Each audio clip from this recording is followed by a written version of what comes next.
Can you hear me in the cheap seats? Excellent. Okay. All right. So, my name is Joe Lasco, and I was at Westside Barbell for 10 years. A little bit about me, and I don't mean to say all this stuff to make it seem like I'm just whipping it out. I just want you all to understand like where I'm coming from in terms of where my mind is coming from. So I have my degree in exercise physiology from James Madison University. While I was there for 3 years, I was able to actually be an intern, like virtually full on before interns had to be paid in the NCAA. So I spent about 30 hours a week. Stella, get your back in this room. And during that time, we used the Conjugate System primarily as the driver. So we used it for the football team, the swimming and diving team, the golf, the field hockey, and lacrosse. During that time, when we acquired other teams, most notably the swim team, everyone started to get better. We were in the CAA at the time, the Colonial Athletic Association, and they just blew up. 2 of them actually went to Olympic trials in their country. After that, about 48 hours after I graduated, the coaches, they knew Lou, and they would contact him every once in a while with questions. They ended up saying, hey, we got this guy, he's a bit of a project, but he can run numbers for you like the Chinese and the Russians. And Lou was like, oh, that's great. I've never had anyone do that for me. That's great. So 48 hours later, I was in Columbus, Ohio. I was fortunate enough that I had family here. I met Aaron here. And from there, I spent 10 years at Westside. And during that time, I worked with everything from some of the strongest men and women I've ever associated with in my life and I've seen. I've worked with special operations, all like tactical type people like SEALs, Rangers. I've worked with NFL players there, a lot of different aspects. Also during that time, I was fortunate and unfortunate enough to be the body size at 167 pounds where I could do Olympic lifting, I could do gymnastics, and that naturally fed into this fad of CrossFit that was then was seen as like this really weird taboo thing. So these athletes would come in, these individuals who would go on to the games, or teams that would actually go on to compete the games, talk to Lou to get ideas, and Lou would immediately reference them to me because I had actually been in a collegiate strength conditioning setting. I wasn't necessarily a lifter who did the pilgrimage to Westside. I wasn't necessarily a bro who likes to lift who just wants to climb the mat. I was a strength conditioning professional in what I would argue would be the most hardcore gym on earth, which is located not more than 11 miles away from here. So during that time, I started to work with these CrossFitters more and more and more. At the end of that, I started actually work in the office. I have been asked multiple times by an old coaching mentor of mine, Coach Jones, who is a strength coach for Special Warfare Airborne Division at Fort Bragg, to come on this project called H2F. H2F, Holistic Health and Fitness, was essentially the Army's response to, hey, we're looking at Russia, we're looking at China, we need to get stronger now, because those soldiers are stronger than our guys and gals. So we went over there, and my whole premise that was pitched to me was, you come from a gym that deals in absolute strength and power development. You can coach with your eyes, which we'll go into later, is something that's being lost in today's world because technology is so prevalent now. And because at that level, you don't have the luxury of technology. Because so much money is going to other areas when it comes to the US military, especially the Army, which I was in, that they don't have money to allocate towards perch mounts, towards tendos, all right, towards pro discs. So that was why that was a pitch. And I had to turn them down because it was too far away from where I was. I had started my own facility at that point. Didn't really make sense. While I was working at Westside, an opportunity came across the desk for Fort Knox. Fort Knox, if you don't know, is just south of Louisville. If you didn't have to deal with Cincinnati and you drove like an American, you'd get there in about 3 hours and 20 minutes, 100%. Because Cincinnati's there, 4 hours in 10. Other than that, I was like, that's great. That's a really easy weekend drive if I had to make a weekend drive. I took that opportunity, went down there. Joan, that was in charge, ended up moving on to Fort Drum. Because of my coaching competency at that point, I was elevated to the lead position of Fort Knox, the only active element on that base I was put in charge of, that battalion. So that was just over 1,000 soldiers. Now, when you think of 1,000 soldiers, that's a little bit more than, okay, we have a collegiate football team, 140 people. It's a little more complicated, and we can get into that down the road. But let's just say at that position, there's a lot going on, and if you spent time in the military, completely different language. My grandfather did several tours in Nam, so I kind of have the idea of what the military language is. It's very, very different. So being there, another opportunity came up to go to Fort Bliss. Fort Bliss, as opposed to Fort Knox, is an active base. You go on to Fort Bliss in El Paso, Texas, you automatically hear choppers, there are dogs being trained, there's a Air Force attachment there. There's a lot going on at that base. Of course, it's in El Paso. It's literally right across the road from the beast. So there's a lot going on, and the Armored Division is there. Tanks are rolling everywhere. Everyone's practicing everything. So that was a really awesome experience. I got to go there, work with a buddy I knew. Spent last time there for the end of the contract. Contract ended, and then I came home. So that's just mentally where I'm from. So if I seem like I'm explaining things on a level of like this is a life and death thing, that's my normal just knee-jerk reaction. Just me training individually, and then spending 10 years at Westside didn't help that, and then going to the military really didn't help that. All right, so my thing I've always explained when I would talk to operators, there are operators, there are soldiers. Operators, you're talking about SEAL teams, Rangers. Soldiers, you're talking about this general big army. What I would explain to operators and select soldiers is, I'm not necessarily training the athlete, the lifter, or the soldier for just general usage. I'm training them, and if we're looking at it from a military aspect, a tactical aspect, okay, I'm training you to a point where your primary runs out of ammunition. Your secondary runs out of ammunition. Your tertiary, heaven forbid, gets knocked out of your hands, and you have to kill a with your bare hands, because if you don't, you're the one going home in a pine box. One of you is going home, one of you is not. Like that level where you're just like half throwing a fucking skull and you're crushing his eyes into his skull, that's what I'm training you for. I'm not really training you to see someone downrange and pick them off. As an athlete, I'm not really training you to go out on a Saturday or Sunday on the gridiron and it's kind of like, we did well, we did good. I'm not training you for that. I'm training you for that final drive within 2 minutes. If we're in the CrossFit realm, I'm not training you to get better necessarily at the open. I can put you on a skier and sit here and say, go. Every minute on the minute, go. We're going to Tabata, go. I can do that, it's not a problem, get your lungs on the hole. I'm training you to go to the games, to get the white jersey, and maintain that white jersey. That's what I'm working with you for. So Katie back here, she's a physique athlete. This is something relatively different from what I've done really professionally my entire life, being primarily American football. So physique athletes, it's different, but at the same time, we're trying to do the same thing we want to do in the tactical and CrossFit world, which is reduce road mileage, because your joints are not finite. They're going to run out eventually. Whether you believe that running does that or not, or what squatting does that or not, they're going to run out.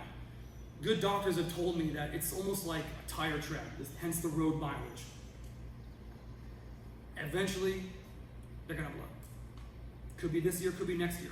My old man, he just got hip surgery, his first hip surgery, he's going to get a second one in September. Went through his entire life, zero hip pain. All of a sudden, out of nowhere, about 9 months ago, bam, sharp pain, major arthritis. Like, it's going to happen eventually. So I want to reduce that road mileage as much as possible so we have as much longevity as possible. So a very popular thing we say in collegiate athletics and professional athletics, right, Stella? The best ability is what? Availability as you walk away from it. Yes, exactly. All right, so that's what we're really gunning for here. All right, so again, mentally, that's where I'm coming from. So if I seem a little extreme, I get it. The only thing I ask is that in this first portion where we're just going over general basics, execution questions only. When I'm working with small groups of athletes or individuals, I say in the moment, execution questions. When we get done, we can philosophize all you want, but now if I say how jump, or how high to jump, you say, okay. I'm not gonna say jump, you ask how high. I'm gonna tell you how high, you're gonna be like, all right, cool. Trust me in the moment. I'm not gonna ever have you guys do something I wouldn't personally do, or I haven't seen done with positive results. I have to be able to justify every single thing I do, down to the rest interval. If you were working with a coach or they're writing you something, or you're looking at something you've written yourself, or you've written someone else, and you can't justify every single thing, from the exercise, to the execution, to the rep range, set amount, again, rest periods, if that's the thing for you. If you can't do that, there's a problem. If you can justify it, the chance for success, very high. Very high chance for success.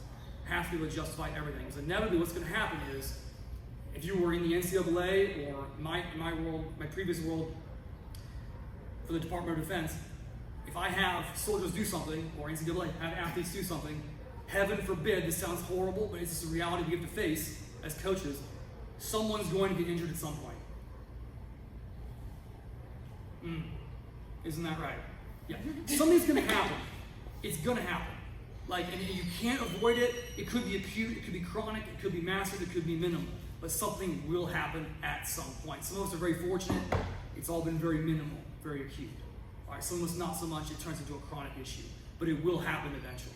So we have to justify everything. So we have to go before the AD, or heaven forbid, that one-star general, and they're asking you, like, why are you having to do this?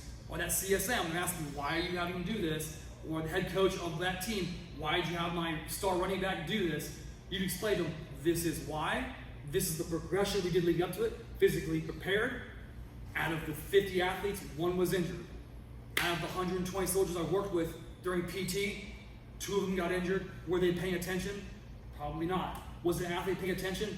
Probably not. Usually, it's the most skilled that gets injured. In my experience, the majority of the time, because they're so genetically gifted and they know their body so well, they just coast, they turn off for just that moment, and that's enough. That's more than enough. The 2 times I've blown my rib out, it's because I just stopped thinking about it. I put a safe squat bar on my back. If you remember that safe squat bar, the yellow tape, yeah, twice. I popped my upper thoracic rib out. It's not bad, you just put it back in, like Eric just popped back in, or I can slam it against the wall, it goes back in. It's not a problem. But it's a pain for several days, and it keeps me from doing a lot.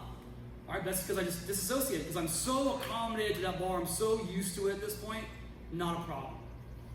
All right, at this point, any execution questions? Anything you're like, that doesn't make any sense? No? This is going to be an easy crowd, I can already tell. All right, so,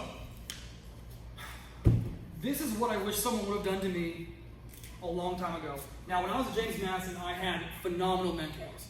Coach Jim Durning, who's now at Southern Miss. Coach Justin Jones, again, who's at Fort Bragg working with Airborne Special Warfare. Coach Corey Anderson and Coach Johnny Smith, who are now both in the private sector. Phenomenal individuals, very, let's sit back and think, very Texas in their thought process, where they sit back and they kind of do this, they think about it, and then Coach Jones and I would go out and try it because we're the guinea pigs. I'll tell you right now, total aside, neutral grip pull-ups, never do them as a clap-up.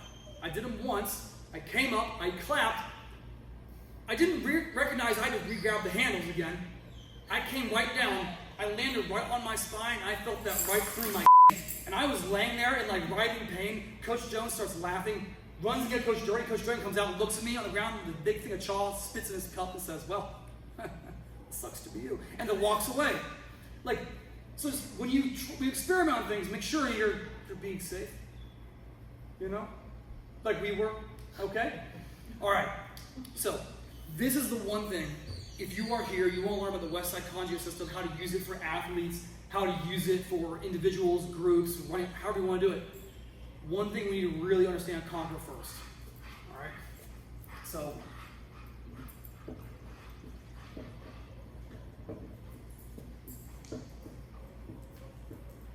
I have horrible penmanship, I don't care. That says progressive overload. What is progressive overload? Not rhetorical. Someone tell me what progressive overload is. Anybody? Cheap seats, expensive seats? No one knows what progressive overload is. That's not good. Loading over time. Yeah, loading over time. Okay, so what we're talking about right now is over time, we're trying to add reps or add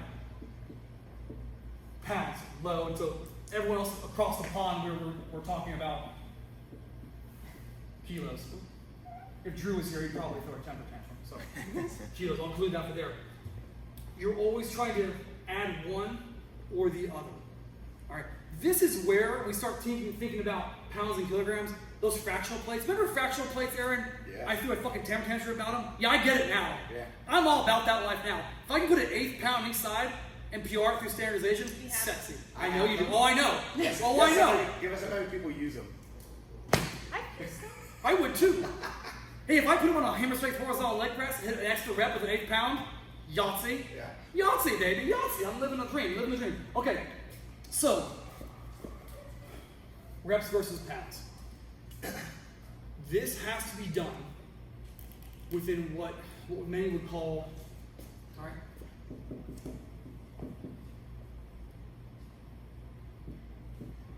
standardized form. Standardized form. All right. If it's not standardized and you start getting sloppy, then you really don't know if you've progressed. You're just compensating. So a really simple way of thinking about this is if I'm doing a bench press, because everyone loves to bench, you know.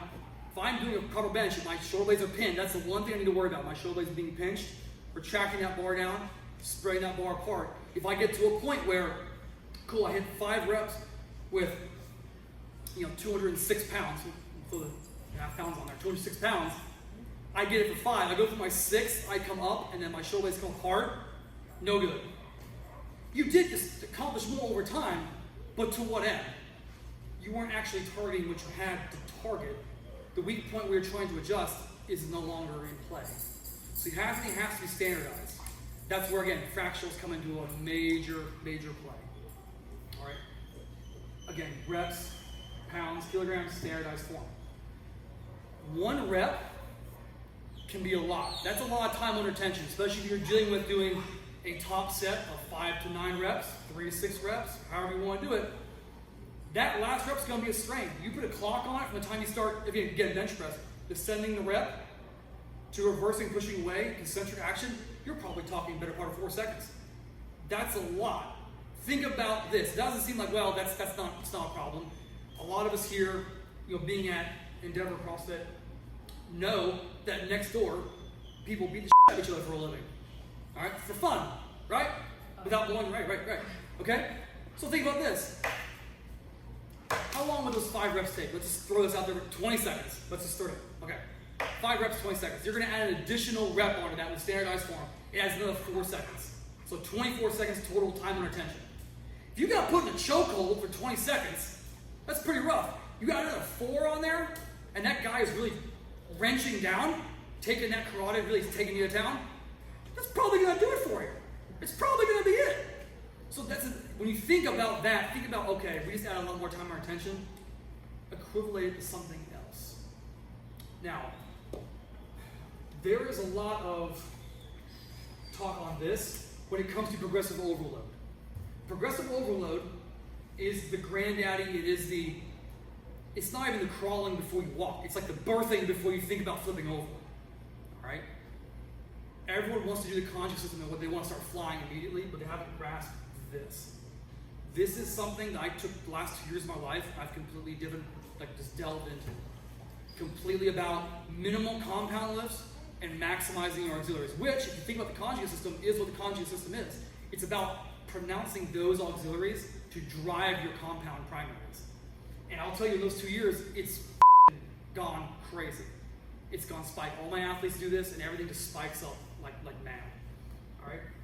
Now, there is a lot of talk of this term. This term really started back in an old Louie seminar, and it found its way out in the powerlifting community.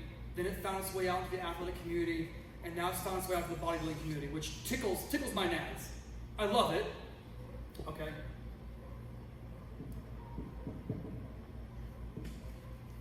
I hope I spelled that right. Optimal. Yeah. Okay. Has everyone heard that yet? Train optimal. Everyone's heard that, right? Yes. Yes, Joe. We've all heard it. I know what the word means. I don't know how it applies. Excellent. That's a great answer. Okay. So this came around originally when people were going hard all the time. So think about powerlifters back in the day who was lifting heavy all the time. Because you lift heavy, you're going to get strong. Our heavy weights beget bigger weights. To a certain extent, your body starts to plateau, starts to shut down, starts to go downhill. Just neurologically starts to happen. That's when injuries start to occur. Now, I'm very big on verbiage. About 6 years ago, I realized that I can tell one athlete something, and the second athlete another, the same thing, 2 completely different meanings. If I said train optimal, your idea of optimal for a bench press is probably, well, I'm going to keep 2 to 3 reps in reserve. Your idea of optimal, maybe I'm keeping 1 rep in reserve. that equates over if they're doing 2 more reps. Going back to our bench example, another 8 seconds of time on retention. Now, does that mean that athlete B can't handle what athlete A? No, not necessarily. There could be a whole another level of adaptation that she's able to handle. We don't know that. The issue is, you tell an athlete, especially if it's auto-regulated, I want you to do between 5 and 9 reps, but be optimal. As soon as you say, be optimal, train optimal, everything starts to just like, their mind starts to slow down a little bit, which in some cases is good. You want that. You do want that. However, if we are not near competition, if we are at a point where we do need to push to a certain degree, we can easily say this. Instead of optimal, we can say, I need maximal precision. Maximal precision, all right, you have 2 almost competing terms. Maximal meaning as much as you possibly can. Precision being just perfect. As perfect as you can without being perfect. So you have 2 competing terms. Those competing terms in the athlete's mind are going to have them zone in and key in. I found if I say maximal precision, the injury rate radically drops. Again, injuries are going to happen. No matter what training system you use, they're going to happen. You have to be prepared for that. We have to mitigate that as much as possible. But saying maximal precision actively engages their mind. They do put out 100%. But that 100% is in a very, very tight, standardized position and form. So we're not actually getting necessarily an overdrive. We're not having to put on an obscene amount of load on them. Just neurologically, they're already getting it with a submaximal load, so we can start balancing those factors. All right. Any questions on anything here, just in general? Okay. This next one, get prepared. I'm going to ask a question, and I'm going to need an answer, so start getting your mind ready. All right. All right. We're just going to go around.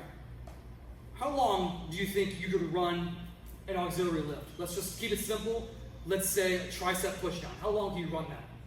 How many weeks? No. You jerk it. How long would you run a tricep pushdown? 5 weeks. 5 weeks. Okay. We got 5. How long would you run a tricep pushdown? Don't overthink it. Just It don't depends. depend. Don't give me the depends. You can run it indefinitely. Pretty good answer. Okay. How long?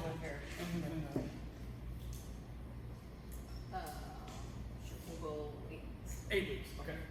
8. I was gonna say 8 weeks. Aaron, you want to toss your hat in the ring here? I mean, I still run tricep pushdown almost Every every week. So. week. Definitely. Okay. All right. So we got 3 in weeks, and then we got 3 indefinites. Okay. Why would you want to run for 5 weeks? What happens in the 6th week? Don't give me the I don't know. It's 6 weeks. You're like, ew, gross. Ew, David, no. Go on to something else. You want to say why? Because that's the program that happens to be at this gym that I'm training. That's killing me. You're killing me. You are killing me. Okay. That's weird because my program, when I regularly trained at this gym, I would have to do it every week because you have to do the same thing over and over. 1,000 reps. You have to be able to do that rep. Pretty much indefinitely. Okay. I say definitely you can push weight, you can push reps. Yeah. Okay. Based off your answer. Yeah, just I would say like maybe move on to another modality for like a variety of training. But why? Because people get bored. Bored? Yeah.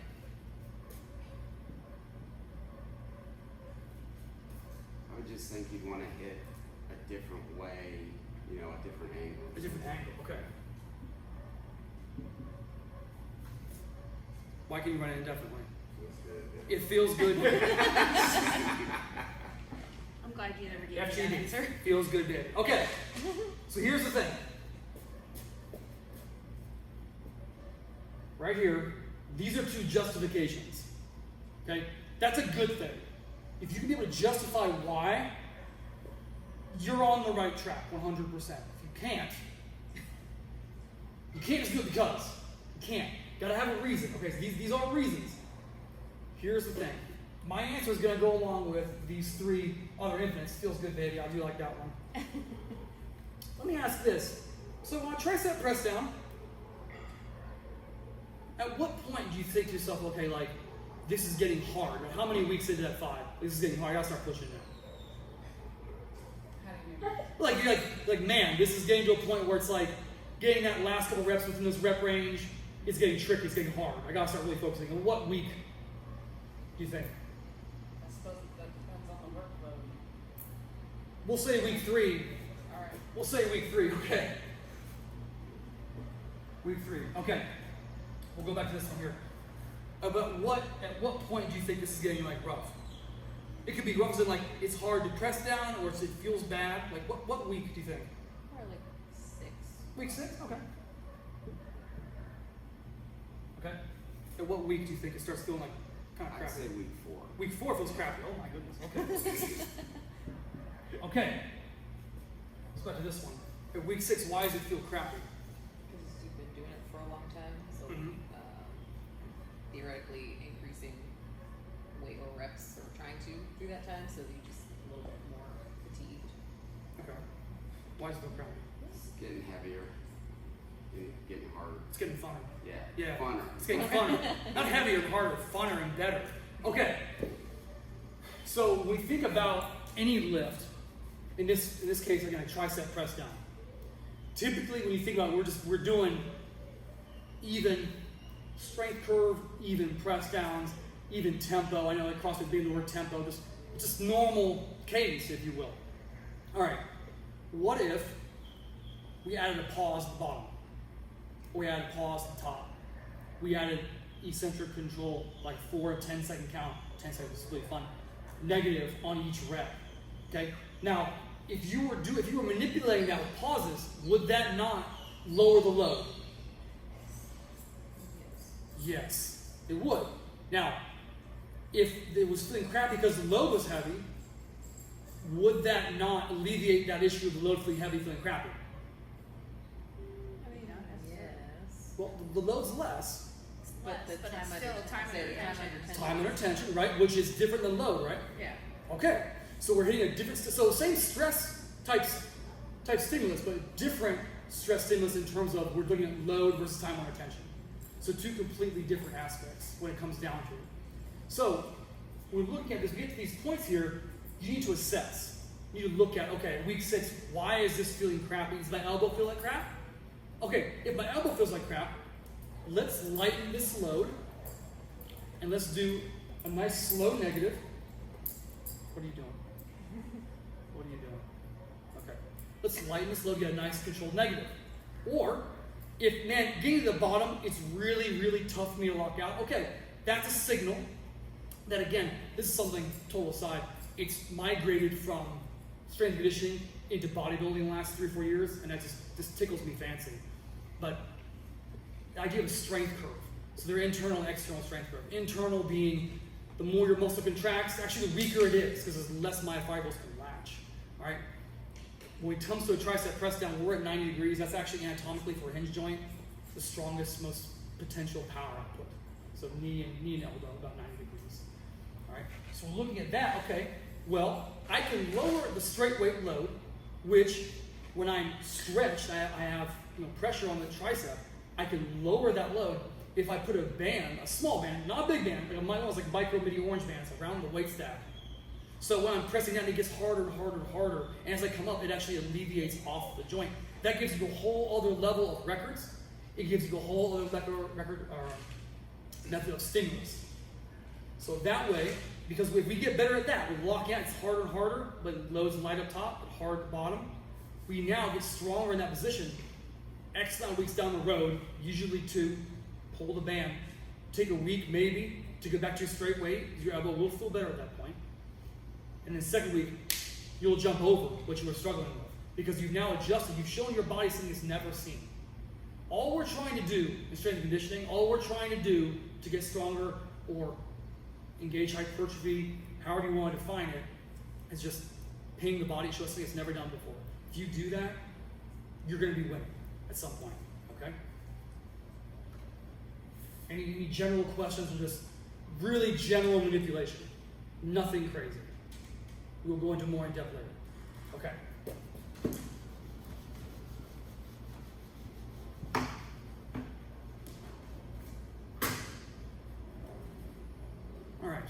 This is the real fun part. Aaron, give me a compound lift. Any compound lift. Deadlift. Okay.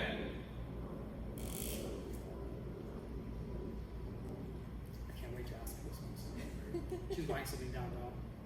Question for later. Yes. Okay. You are going to get strong in a deadlift. What rep scheme and what set scheme would you use? Don't throw a percentage on it. Just 5 by 5 by 5.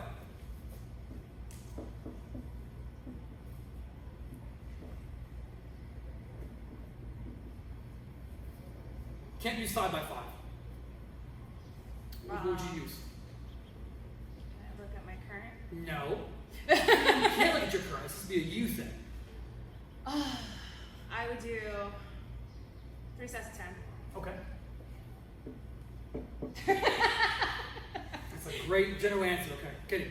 I'll say 4 sets of 6, 8. Okay. Okay. Oh, the good ones are gone, I know. Yeah. 5 by 5's already been taken. 5 by 3 maybe. 5 by 3. Okay. Okay. Yeah. I guess 5 by 4. Oh, wow. Okay. I'm getting exotic. Okay. All right. Cool. Aaron, you want to toss your hat in the ring on this one? I'll just throw a 3 by 1. Ooh, 3 by 1. Okay. That's a good one. That's sexy. That'll be like 90 plus percent. That'll be Oh, yeah. fine. Okay. Why do you need to do 5 sets? Reps, I'm not worried about. Why you gotta do 5 sets? Not 4, not 6.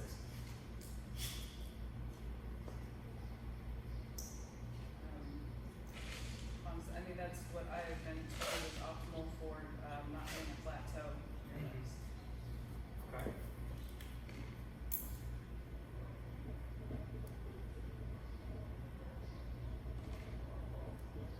Okay.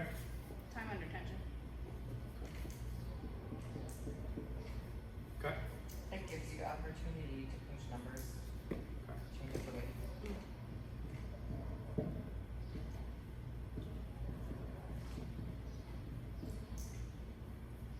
Okay. Yeah, I was gonna say that for mine too. You could increase reps and then like try to be fast. So just worry about sets in general. Yeah. Because, like why you can't use this. You already used the optimal word, so Or that's gone. But why would you do 5 sets?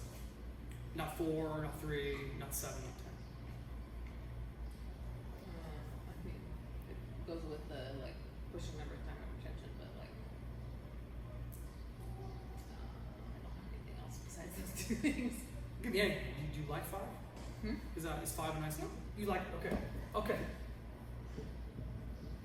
It's a nice number. Okay. Why 5 sets of 4? I think it gives you a good chance to build and kind of feel it out. Okay. Okay. It's like build up as you're going. Yes. Okay. Okay. Okay. Why 3 by 1? It's enough to like get repetition on it, but also small enough that you can make sure you're staying tight on form. Not Okay. getting massive pushing your limit. He's cheating. Okay. So I'm gonna make a grand assumption the majority of us in here are CrossFitting, yeah? No. No? No. No. Okay, so what are you doing? Olympic weightlifting. Olympic weightlifting. I know what you're doing. I see you too much. Okay, so what are you doing then? CrossFit. CrossFit? What are you doing then? CrossFit. Okay. CrossFit? Primarily jiu-jitsu right now. Killing people, great. Assassinations. Okay. Let's think about this for a second. Absolute strength is great. I love absolute strength. I also know that when I'm working with an athlete is not a weight room warrior. Is not. So I know there are a lot of coaches that, and this is my opinion, based on what I've seen, everything I've already explained to you what I've seen. I do not think you need to do 1 rep maxes to get better if you are in the athletic realm. It's not necessarily something that you should really put time into. I'm not worried about testing athletes. If I know where they're weak, I don't need to bombard them with 1 rep maxes every week in a weak position. I know that. I want to build them. I don't want to test them, I want to build them. So I like the idea of doing top sets in control with precision. I understand that when you think about things in terms of, well, when we're doing singles versus doing like 3 to 6, there's more opportunity for injury on that 3 to 6. Yeah, you could easily say that. I could honestly also debate there is more opportunity for injury on a 1, especially when you have individuals doing singles and 1 rep maxes who are not weight room warriors. If you've ever been to a Power 5 weight room or a professional athletic weight room, or even like working with operators like in a weight room, they do not look great. It's not the sexiest thing in the world to watch. They're in good position. They're not going to get injured, ever been, but they're not going to go and win a powerlifting competition anytime soon. This is not their sport. And then when they go out on the field, when you see them downrange, they're moving, they're doing things you're like, I have no idea. What am I? I'm like in the Matrix. Because I can't do that. I can't imagine that. But I can outlift that guy on everything. Massively. It's a completely different aspect of training. All right? So when it comes to that, let's just say for now, we are dealing with CrossFit. We're dealing with like a deep endurance type sport.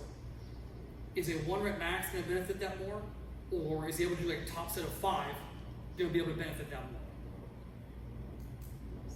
Top set of 5. Right. You can speak up. It's a safe space. This is a safe space. It's okay. Okay. So if we're dealing with that, we're thinking to ourselves, okay, top set of 5.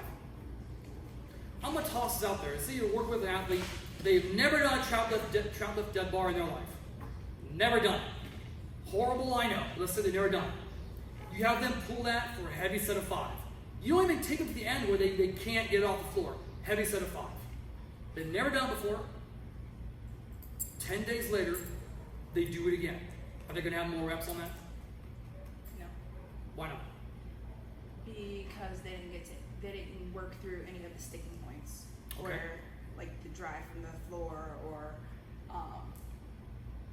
before they have to actually hinge. Yeah.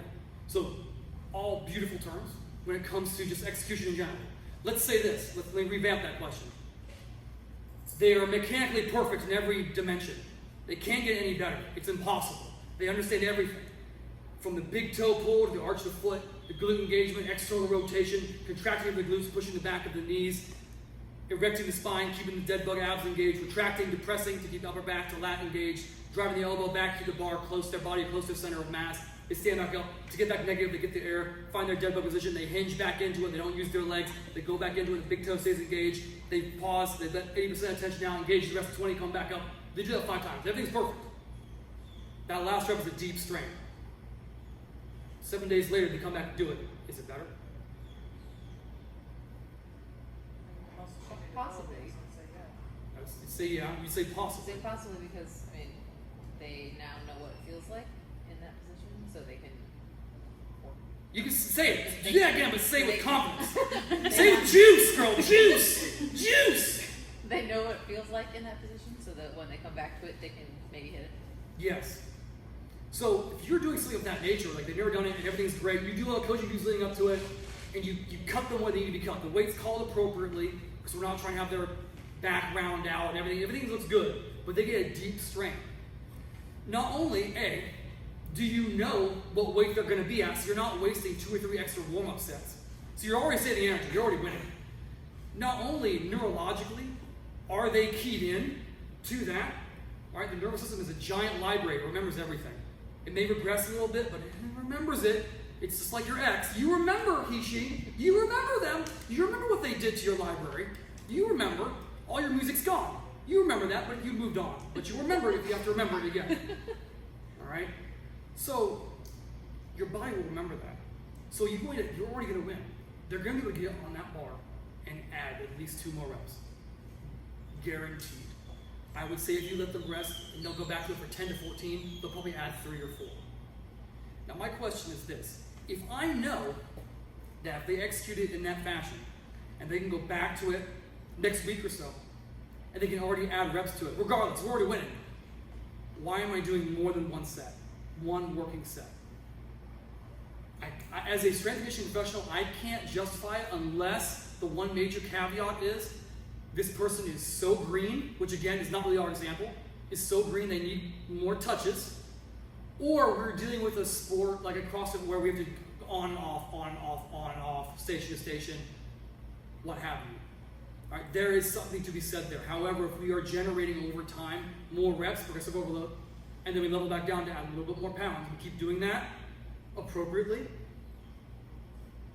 it's going to pay off anyway. And the road mileage is going to be so much lower, and that's going to allow them to do so much more on the back end, i.e. auxiliary lifts, small isolation lifts to complement the compound, right, or conditioning, or saving their body, saving their grip, saving their energy to go into that room and roll for half an hour. Because I'll be honest with you, 5 minutes of rolling kicks my ass. So 30 minutes blows my mind. All right.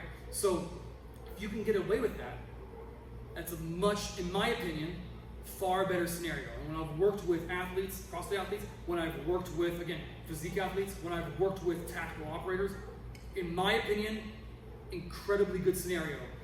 And we are only talking about right now doing the heavy or the quote max effort type work. Again, if we were powerlifters, completely different scenario, completely different. There is a really hard justification for doing 1 rep maxes on a regular basis. In my opinion, not every week. I don't think you need to do it every week, because if you know where you're weak, you know where you're weak. And build it. Don't waste time testing it, just build it. And go back and retest that 1 rep max 3 to 5 weeks later. All right? But if we're talking about an athlete, we're trying to build them, we're not worrying about weight classes. Why? Okay. Any questions on just that idea, that general understanding? No? Okay. All right.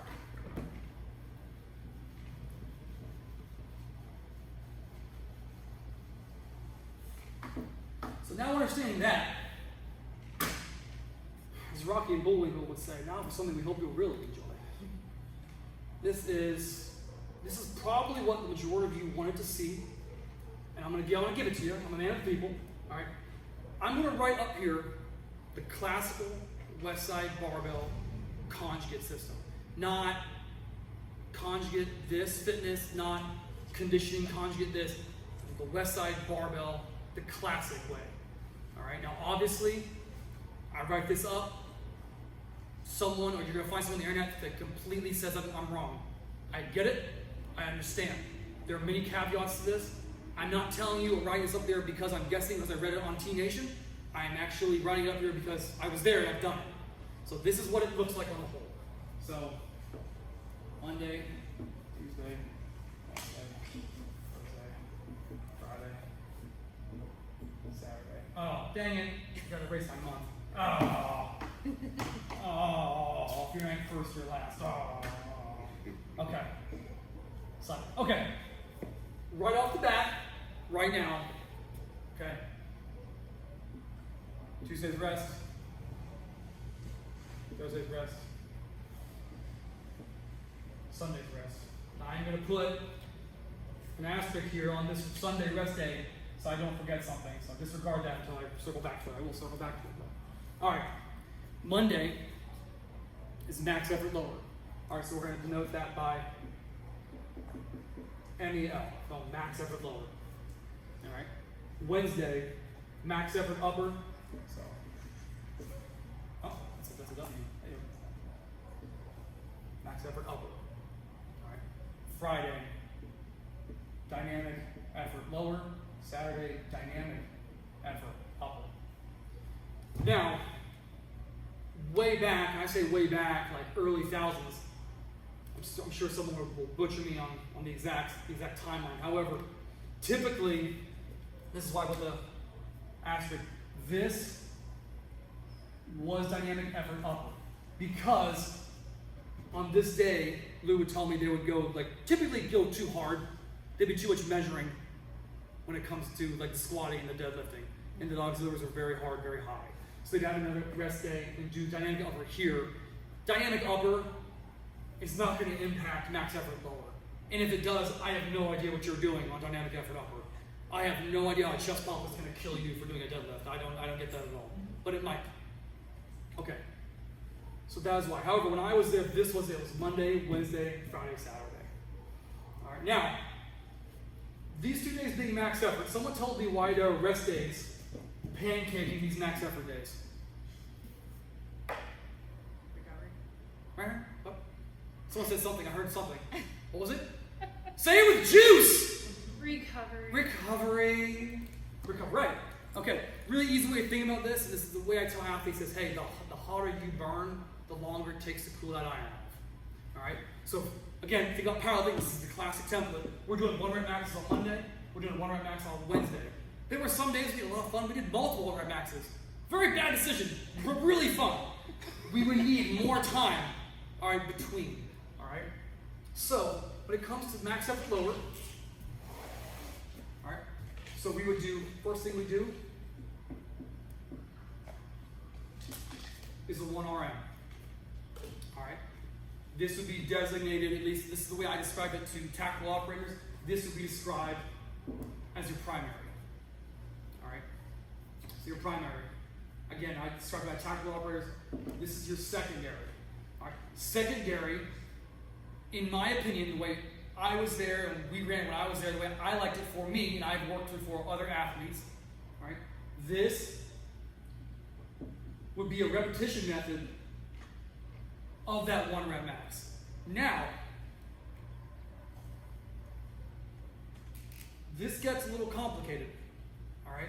Because the repetition method as 1 rep max is purely denoted on the coaching competency and training maturity of either the eyes on the individual doing 1 rep max or the individual doing that 1 rep max. If that 1 rep max, you are taking that to the cocaine, methamphetamine degree, yeah, don't do that. All right? However, if we're staying with the idea the way I would, where I'm gonna do a 1 rep max and I tap it out, and okay, if I'm doing a deadlift, my upper back starts to come apart on that one, okay, put it down, that was what? That was 485, okay, put it down, put 490 on. Maybe that previous jump from 65 to 85 was too much. Pull 490. If I was able to keep it retracted, okay, I'll go up again. If I wasn't, garbage, the last one I hit was 465, 465 is the record. And then I would do repetition method, substandard. I'd probably pull about 30% off that, and that puts me typically in a 3 to 6 working rep range. I would only do 1 working set of that repetition method. I typically only have athletes do 1 set. Because whether or not you push this 1 rep max to the uber extreme, this, again, think about the example of just getting a headlock on you. That's a lot of time under tension. And we're only going to sub approximately 30% of that 1 RM. That's going to put us about in that 3 to 6 rep range. That 3 to 6 rep range, that's good for just strength building in general. We know 5 is good for that range. 1's good for absolute. All right, over 6, we start thinking about hypertrophy. Again, if you were talking about someone who we need to keep you at a lighter weight in jiu-jitsu, maybe we'll cut this a hard triple, a good locked-in triple, and maybe 70% of your 1 rep maxes, then cut it off. If you're talking about someone who, hey, we don't really care, go for it, have them push to 6. If we're talking about someone who's in CrossFit, we need to keep, hey, we don't need to add any more general weight to your body, keep them down to 3. And that way we kind of mitigate the micro tears and the opportunity for hypertrophy. Remember, hypertrophy and strength doesn't happen in the gym. You stimulate it in the gym, you recover outside. All right? So that would be the secondary. Tertiary. So tertiary gets denoted to 3 things. This right here, if I had an intercom and I could hit a little button and I could have Future and TI sing Magic, that's what happened right here. This is where it happens. These will directly dictate whether this is going to get better down the road or not. All right? So let's say for now, this day, let's keep it very simple. Conventional deadlifting, because as we all know, when you sumo deadlift, it's cheating, and everyone who sumo deadlifts can burn in hell. Apparently, that's what Instagram says. So let's say for now, it's a conventional deadlift. We all know what conventional deadlifting is, whether you're talking about Olympic lifting, stiff legging, what are we talking about? We're talking hands outside of the leg pockets. All right? So, we're here. We know, all right, bang for buck, we're talking about isolation groups. We know in a conventional deadlift, we're talking about our leg drive, we're talking about hamstring, talking about glute. Now, I'm not going to bring a rector necessarily into it because, Stella, get back over here! Because So we're good. you just did a 1 rep max, which is taxing to the rectors, And somewhere we did a 3 to 6, again, depending on what we're thinking about. All right, we've already done that. We've accomplished time under tension. So our records were already done. I remember telling Aaron this a long time ago. I have a theory. I'm not a doctor. My wife's a doctor. She has a PhD. She's very smart. But I am fairly certain if I blast my records, my thoracic is incredibly sore the next day. When I go to press, my press is garbage. 11 times out of 10, it's garbage. And my theory is the erectors, all three are so inflamed, it's pressing on all the nerves going out to my arms, and it's keeping me from actually doing what I need to do. Is that 100% correct? I don't know. It makes sense in my mind. So I want to lay off the erectors. Again, if we're talking about in this room, on the whole, we're talking about athletes. We want to lay off that. We've already accomplished it. So let's say this: 9 times out of 10, especially in the world of jiu-jitsu and CrossFit, it's going to be ass and hands. Jiu-jitsu, we're always, at least quasi-isometrically, we're jabbing down, right? Olympic lifting, we're living here the entire time. You know, we're doing in CrossFit, everything in CrossFit, let's be honest, to some degree, 90% of it is this motion here. It's that. There are other things, yes, but everything, wall balls, cleans, snatches, burpees, med ball tosses, step-ups, box jumps, jump rope, heaven forbid, you know? Okay, so everything is in that range. We're loading the knee already. So, very simple. I know this sounds like I'm plugging a machine, but this is a very simple way to put in a reverse hyper. Reverse hyperextension, we're going to decompress the lumbar from our action we just did, whether it's squatting or deadlifting or good mornings or a heavy sled pull, whatever you want to do, okay? We're going to decompress that spine, traction into contraction, not only of the lumbar, but the glutes and the hamstrings a little bit, depending on how you flex your foot, dorsal to plantar flex. All right, so reverse hyper. A very easy way to do this is just 3 by 30. All right. There's a big, I don't want to say debate, but a general, I would almost go as far as say misunderstanding on how far to do reverse hyper. A lot of individuals and coaches, I go into gyms, and these are not CrossFit gyms. I'm talking about, I go into actual like facilities where they're running athletes all day. It's what they do. And I'm looking at the reverse hyper, and there's like 25 pounds on it. Not each side, total. And they're doing reps of 30, and I'm watching them, and the athletes are getting off it. It's kind of like shrugging. And I asked the coaches, like, why is there only 25 pounds in there? It's like curiosity, maybe they're going through a recoup phase. Maybe they're deloading. I don't like the phrase deload, I like reload, but maybe they're going through a deload phase. Maybe, you know, they did something nasty last week. I don't know. As a coach, you can't jump in and say, you should be doing X, Y, and Z. It's one of the disrespectful things you can possibly do. You don't know their plan. But then they ask, and they can't justify why there's only 25 pounds on that. They say, well, I mean, just that's what I've seen other people do. That's not a good answer. That's not a good answer. The range of motion, it matters, but the range of motion doesn't matter if you catch. So when we're on there, if you can get a contraction of what you're trying to hit and get the traction, you get off, you have a deep, fucking passionate burn and a pump, and your erectors feel like there's steel rods in them, doing it right. I understand there are some people like, well, I need to have it standardized. Here's what happens if you want to have a reverse hyper standardized, and it comes all the way up and all the way through. You see these like Instagram bimbos, and they let it swing all the way through. I'm watching their lumbar spine thinking to myself like, well, goodbye synovial fluids, boom, rips all the way through.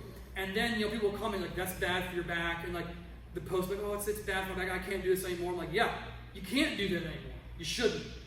If you look down on a reverse hyper and you can see the weights, you're letting it swing too far, you're ripping your spine. You need to actually control the negative. This is something Lou is very big on, controlling the negative and then re-engaging the concentric. So you have to watch that the entire time. So that is one of the biggest things that I see on reverse hypers, people letting it swing too far and swing it up to make the standardization where, especially in the CrossFit world, like standardizing on auxiliary, yes, it's very important. We discussed that already. But if we're doing like a restorative type piece in this nature, we don't necessarily need to think about it. You cannot debate feel. I tell athletes this all the time. We move off the compound where I want a good pattern, go to an auxiliary. If they tell me a tricep push down, they feel it only in their lateral head, they don't feel it in their long head, and we mess around with it, and they can't feel in their long head, which is where 90% of the tricep work comes in, we rotate off it. Because obviously they're not firing in the pattern that I want them to, or neurologically they're just not wired that way. So you cannot debate feel. If an athlete can't feel something because it's too light, or they're letting it swing too much, you need to make adjustments on it. And 9 times out of 10 on reverse hyper, it's adding more weight. Don't be afraid to add weight on reverse hyper. I have never seen an injury on a reverse hyper in my life. And I'm going to tell you right now, you take everyone in this room, multiply them by 20, I've done more reverse hypers than you all have in 20 years. I guarantee you.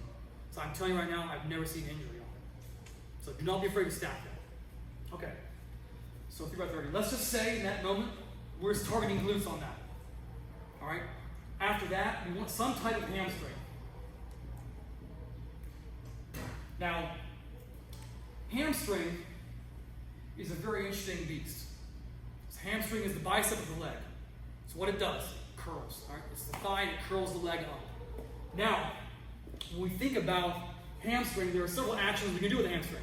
We can lie in leg curl. So you see like a typical bodybuilding gym, you lie on your stomach, curl your legs.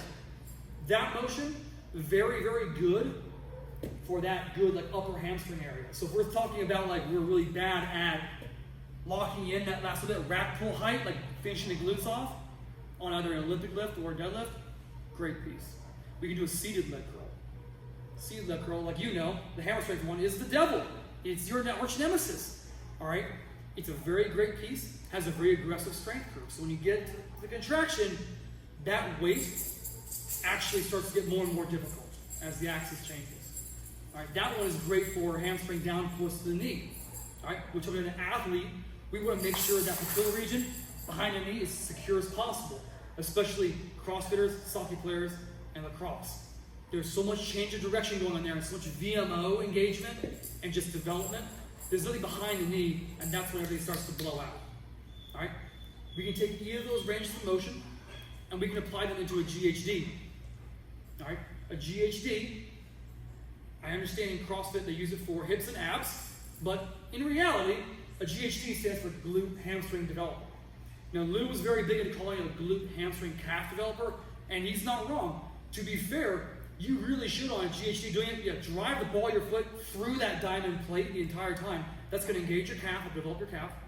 It's also going to engage that, again, the patella region behind your knee, which is going to help secure that knee capsule or joint, however you want to define it. All right, so GHDs are very big. Let's say for now, because in a typical like athletic gym, seated leg curls and lying hamstring curls don't exist. Let's just say we're going to do a GHD. Okay. Now you'll notice on this reverse hyper, I put 3 sets of 30. Now our previous conversation where I say, hey, why do more than one set? 100%. The reason why we're doing multiple sets here, my justification, I'm trying to push as much blood into that region as possible. This is 90% concentric. The first time or two you do it, you might be a little sore.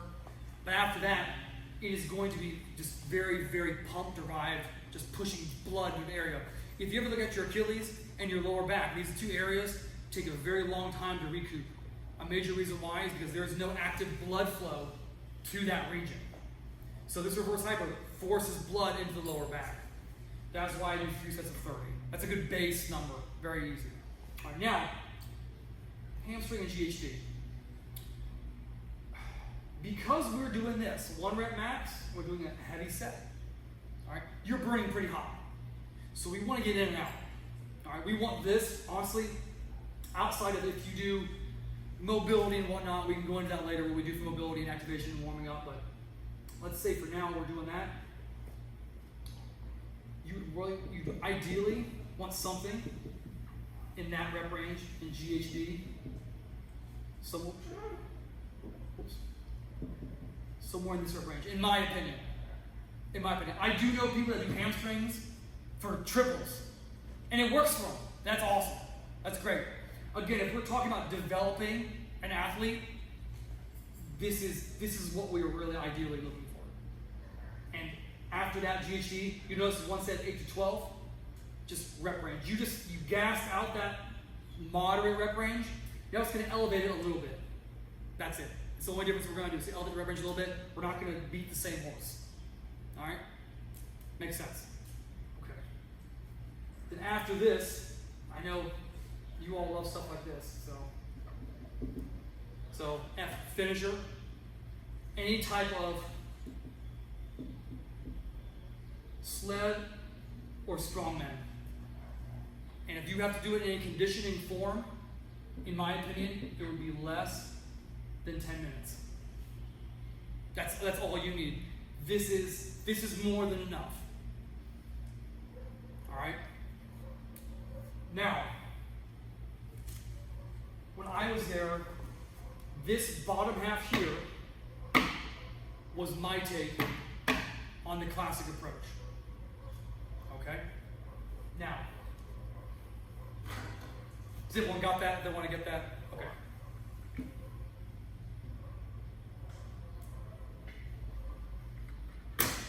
Now, I'm going to write up what literally things that we would do when I was there, when I was fucking banging there. Alright, it's like three and a half years of actually doing. So, first one, we do a belt squat.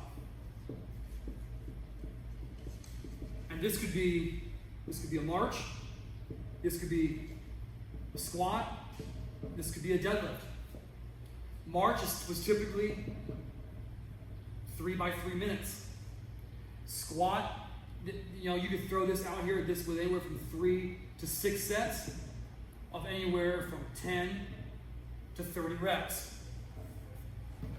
If you were doing a deadlift in a belt, we all know what a belt squat is, right? Before I get too off base here. Oh my God. Okay. All right. A deadlift, again, 3 through 6 sets, anywhere from 3 through 10 reps. Okay? That was just the first thing we would do, one of those. And I'm just pulling that out of my tuchus right now, because we would do there'd be so many other variations. All right? Second thing we would do, it would be a reverse hyper.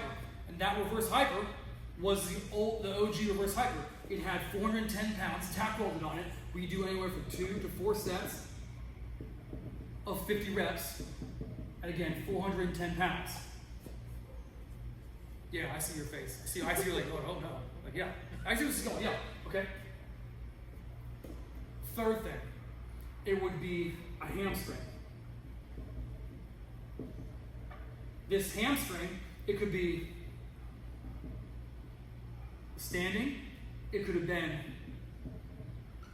the inverse curl, it could have been GHD, it could have been a pull through. If you're doing standing, remember I mentioned I knew guys that would do like triples. So again, it would be like 3 to 6 and about 3 through 10 reps. Inverse curl, again, 3 through 6 sets somewhere in there, between 6 through 10 typically. I have seen as low as doubles on that as repetitive doubles as well. GHD, I think me and 2 other guys who ever did them, because I think we're the only people that could actually physically do them. So refer back to what I already wrote up. That's what I would do on a GHD. Pull through, this would be on ATP. This ATP's belt squat, athletic training platform. We would belt squat or band, and that would be anywhere between 3 through 6, 10 to 30, or 3 through 6, 30 through 70. Okay, and then as a finisher, nothing. Because no one conditioned there but me. So let's say, refer back to the last one. Now, I want you to think about this for a second. Think about what we just had there, athlete. Now think about that. Think about taking whatever stud athlete you could possibly conjure in your mind or yourself and doing that. Now, if you're living this life and you're in it deep, 110% you can do that. I know that because I'm natty as and I did that for years. I got better for years. I also have a higher level of training maturity than a lot of people do because I came from a coaching game. I understand when to shut off, when to push it, how to keep it precise. That being said, everyone there would do very similar to this. You'll notice a lot of this, 3 to 6, 10 through 30 is very auto-regulated. This could be a ramp up, this could be a ramp down, This could be repetitive sets of the same thing over time. This is the reason right here why Westside for decades, king absolute king because no one else is doing that work. No one else is living that life. No one else in the country or the world. There were some Finns who are delightful, absolutely delightful people. I've met them multiple times. If you ever had a Finn yell at you while you're lifting, it's delightful. If you haven't, you haven't lived yet. It's like a mix between like Russian and German and just with more vinegar. It's delightful. All right, this is why. But everyone understands the difference now when it comes to an athlete versus someone who's in the life. Does that make sense? Delightful. Okay. Everyone write that down if you want to write it down? Yeah, still it's getting boring. I know. You've heard this so many times out of my mouth. I know. Okay. All right. Okay.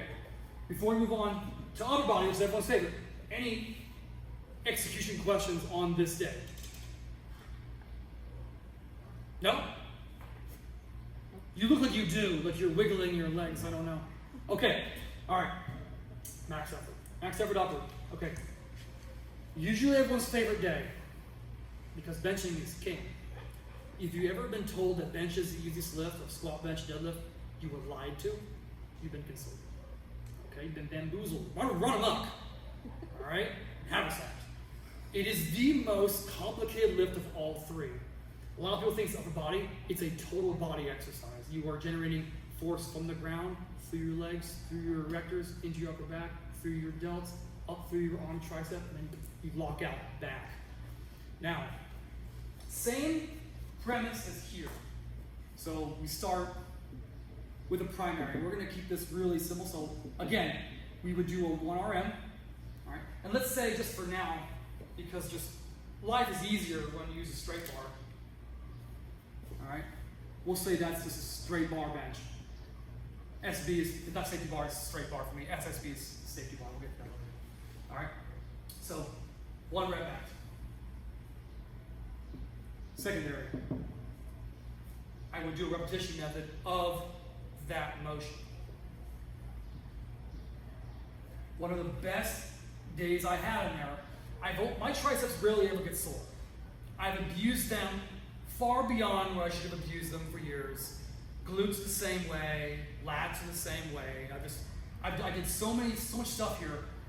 One of the very few times I ever had sore triceps, and I mean like perfectly sore, where everything, the whole tricep, all 3 heads are sore. I was benching with a guy named Dimitri, who was Russian, obviously. I believe we did a low pin press, and then we raised it a little bit to like a sticking point, or the mini max, if you will. And he says to me, Joey, you want to do a pin press with me? I said, Dimitri, we just did pin press. Like, no, but you're not doing it with me. Now you do pin press with me. I said, Dimitri, it's too much pin press. Never have too much pin press. We bring in grip and we go hard. You be like bear, like my tattoo. I said, oh, delightful. Can I be the wolf? No, you be the bear. I be wolf. I tell you apart. You lay down, I tell you apart. Like, okay, Dimitri, we'll do that. So, after that, I and Lou was really big on pin presses too. They're incredibly safe. Knock on wood. You can never be 100% safe, but you're not going to crush yourself. You have automatic safety arms in you. You are bringing it down eccentrically in control, having a pause and reasserting, generating force from virtually nothing. So let's say here, this repetition method was straight bar, pin press.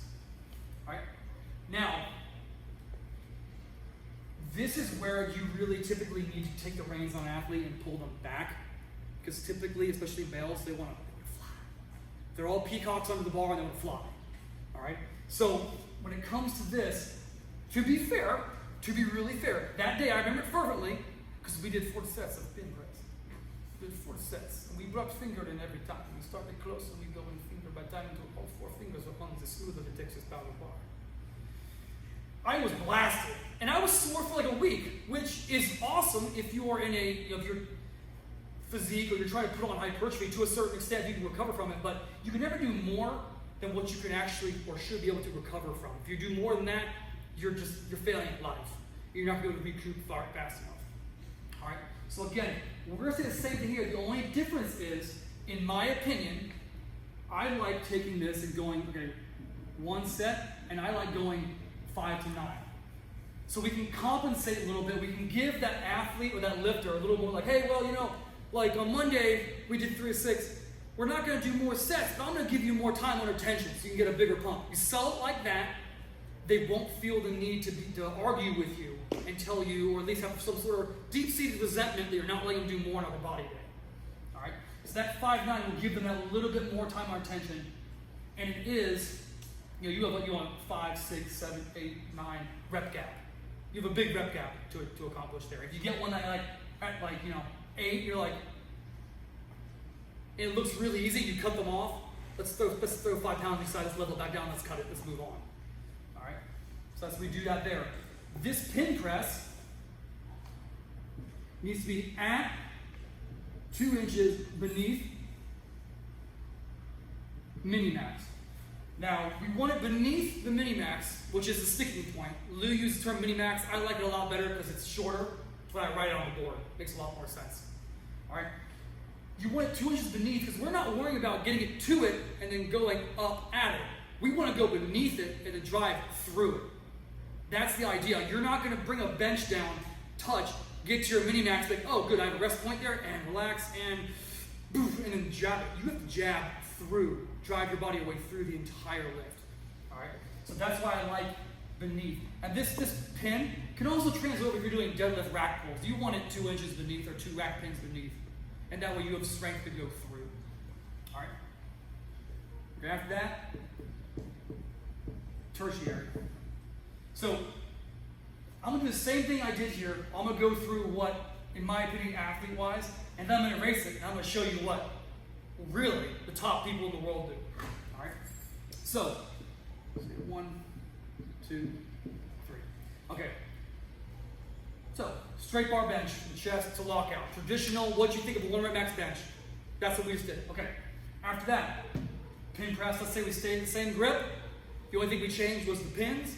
We got 2 inches beneath sticking point, which for the majority of people is going to be just beneath 90 degrees in the elbow, the lockout portion.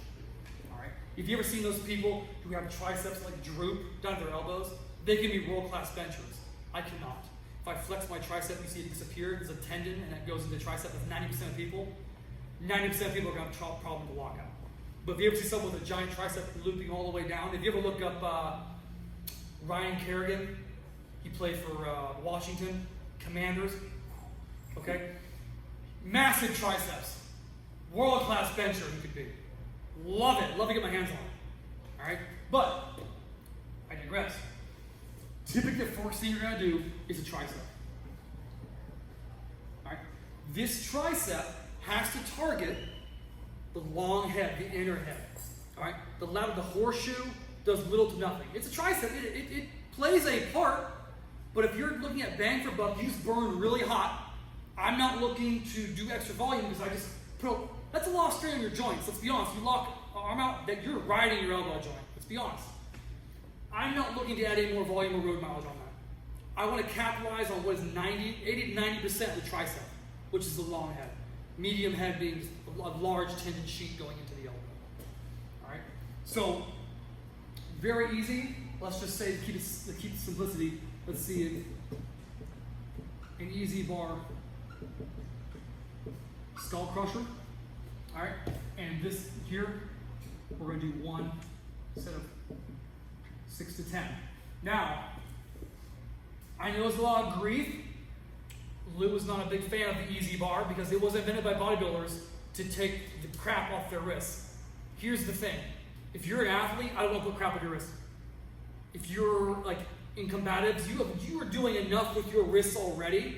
And if you're taking care of yourself on back end with rice buckets, sand buckets, you're doing push-ups already, you're doing ballistic absorption type work, like you don't need any more. You do not need any more on your wrist. You just put a near maximum weight on your wrist and you just strained it, again, through a pin press. You don't need to put any more on it. That's why I always opt for an easy bar or an actual comfortable grip. If any of you have seen, there are these bars now that will attach. You can press down with overhead extensions. It's a long bar. You can adjust how far it goes across. Those are great. Gym Pin makes them, Prime makes them, a lot of knockoff companies make them. You can actually adjust the press down for your clavicle width. So if you're wide, like your clavicles are, you can adjust it wider. If it's me, because I'm on the wee man, I train with Aaron, so we'd like, oh, okay. We bring it in, all right? Because we're narrow, we're compact killers, all right? So 1 through 10. Now, this is where it gets interesting again. You're gonna have to pull athletes back. And this is how you can kind of give them the reins and let them have fun. So we targeted this rep range. So now let's hit one more, and let's hit that one more. At least 5 rep ranges up from that previous. That way we're tapping into a different, to use an interim now, mitochondrial, all right, area, all right? We're digging into different tissue, digging a little bit deeper. Now, initially, both of these sets, normal motion. And then down the road, let's say this 6 to 10, you get to here and you come down, you're like, ooh, get to 8, and you just, bam, you can't. At that point, that signals to the coach or you, okay, I'm not gonna pull this, I'm gonna keep running this. But this one immediately, it shifts. It shifts that session, it shifts immediately. The sooner you get on this, the sooner it's gonna be beneficial. So if I'm stuck here at 8, okay, good, rack it, all right, right that way down, stuck at top. So that would actually be considered the lengthened portion of the muscle, all right? The top range of motion, if you will. This 15 and 20, brand new record. That brand new record, you're gonna bring it up, you're gonna get tension in the muscle, you're gonna hold it for 2 1,000 count and execute. 2 1,000 count, then execute. You don't relax, you don't ride your joint, you keep your muscle engaged, but you signal your body for 15 and 20 reps, hey, you have to get better at engaging tension at this lengthened portion of the muscle. You have to get better at engaging force. So that's the reason why this downset is on this very, very pivotal muscle group. And because we're not doing any more triceps the rest of the day, as you will see, this extra set will not impact anything else negatively. There's nothing else, okay? Okay, so after that, okay, I am very big on actually using like lat and upper back work to drive the bench. Because 95%, including some of the strong people that I work with, don't know how to use their back on a bench. I'm not a world-class weightlifter, but I know if I'm getting an athlete ready for their, like a football player ready for their pro day, I teach them how to use their back. In 2 sessions, they add 3 reps in their 225 rep test, which is a lot of money, all right? So here, I typically like, because we're doing the bench is a lot of retracting upper back, some type of upper back, all right? Now with upper back is much stronger, a retractive element is much stronger than a depressive element. All right, if I retract shoulder blades first, I'm cueing in the upper back. If I depress, I'm cueing in my lat. There are a lot of combinations you can do on this, but for now, let's keep it simple. Retractive, upper back. That's going to be a very, very strong piece. Now, in a CrossFit gym such as this, or a jiu-jitsu gym that has basic tools, where you don't have hammer strength machines, you don't have machines that have different types of curves. If you ever notice, like, if you go into a gym, like a commercial type gym, and use a row, you're like, that 40 pounds was fucking bullshit. And you go, no, and like, well, that 40 pounds was the devil. Like, it's just very different. The type of stack, the guide rods, the ball bearings, whether it's a cable, a chain, a Kevlar belt, everything comes into play. The amount of cables pulleys come into play. The more pulleys, the easier it's going to be. That's why if you ever go and you do a life fitness adductor, you can throw 250 on that. But I use my Cybex one. 180 is pretty much where it's going to go. I use my Nautilus one that's chain driven with a cam, a giant cam on it. 120 is where it's going to go. For 8 to 10, that's where it's going to be. So everything's a little bit different. All right. So let's say for now, if we're here, I know we can hook it up in here because it's very simple. We're going to do a 30-degree dual dumbbell chest supported row. I have a really awesome abbreviation for it. 30-degree dual dumbbell chest supported row. Delicious. All right. So this here, because this does not impact a back piece, which I would hope it doesn't. All right. We're going to stay with 1 by 6 through 10. We're only going to do one set. This is something I would like to go over today on the back end of the day in the practical portion. I have individuals, I work at a gym here on the side, Gen Pop, They've been running this lift for a year. Straight. And oh, don't you dare. Don't you dare. Okay. So this right here is the same idea. I went through on this one where when this starts to get a little wonky at the bottom, at the top, they can't get back as far, they can't retract to press. I tack a second set on, and then I mess with it a little bit. But as soon as you tack a second set on, you have to realize it's going to suck the life out of the next thing, which is going to be lat. So upper back being a retractive element, lat being a depressive element. The big thing a lot of people do on a lat, they want to do vertical pulls. Vertical pulls are great. They are incredibly impressive on camera. You know, if you're in CrossFit, you need to be proficient at them. Here's another thing. If you're in CrossFit and you're doing vertical pulls, you're doing them all the time. You don't need to do them anymore. If you are in the life where you are kipping, you are butterflying, I don't think you kip or butterfly here, or you butterfly doing this. I'm pretty sure there's a sway into it. And if I'm here, and I look at this sway, I come through, I snap my hips, bam, right there. That's my lat. I've depressed them, that's my lat. If I raise my hand anymore, I get to there, I can't keep my shoulder depressed to lock my lat on, and it releases. Elbow goes out, it becomes upper back. So I know that if I go past this range of motion here, so if I'm rowing, if I go past this range of motion, it's going to go away from my lat. So what I really like when it comes to training the vertical pull, I know, you've heard this so many times. I know, baby, I know. All right, when it comes to training the vertical pull, I actually get off that and I do a 30 to 45 degree pull. So 30 to 45 degree chest supported pull down. So 30 to 45 degree chest supported pull down. So in a gym like this, the easiest way to hook this up would be if you have an adjustable bench, or you have a bench, you can set one of these bad boys up and then take a bench and jam it against it so your torso is damn near 90 degrees. And you hook a band up high, so when you're grabbing it, it actually comes down 45 degrees in comparison to the deck.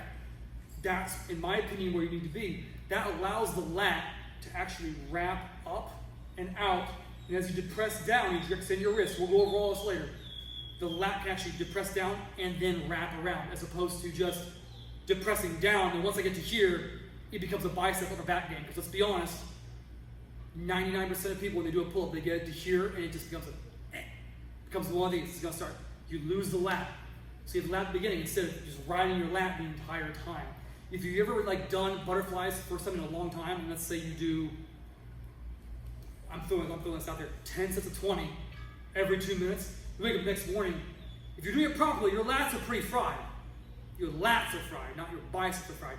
If you did a strict pull-ups, again, 10 sets of 20 every 2 minutes, more likely than not, there's gonna be less lat soreness and more upper back or bicep soreness, or your shoulders feel like garbage. On the whole. Sometimes some people are really good, they're keyed in on their lat, and they can ride that lat the entire way. That's great. The majority of people I work with, whether it's athletes or tactical operators, they don't really know where their lats are. And I also know if I drive this 30 to 45 degree chest supported pull down, their vertical pulls go up. It just happens because you're living on your lat, you're targeting your actual lat. And those are two movements we are going to go over after lunch. So you're going to get yours on that. Okay? So this, because we had 6 to 10 there, I would go 1 to 8 to 12. And the only difference on lat versus upper back when it comes to bilateral versus unilateral, this can be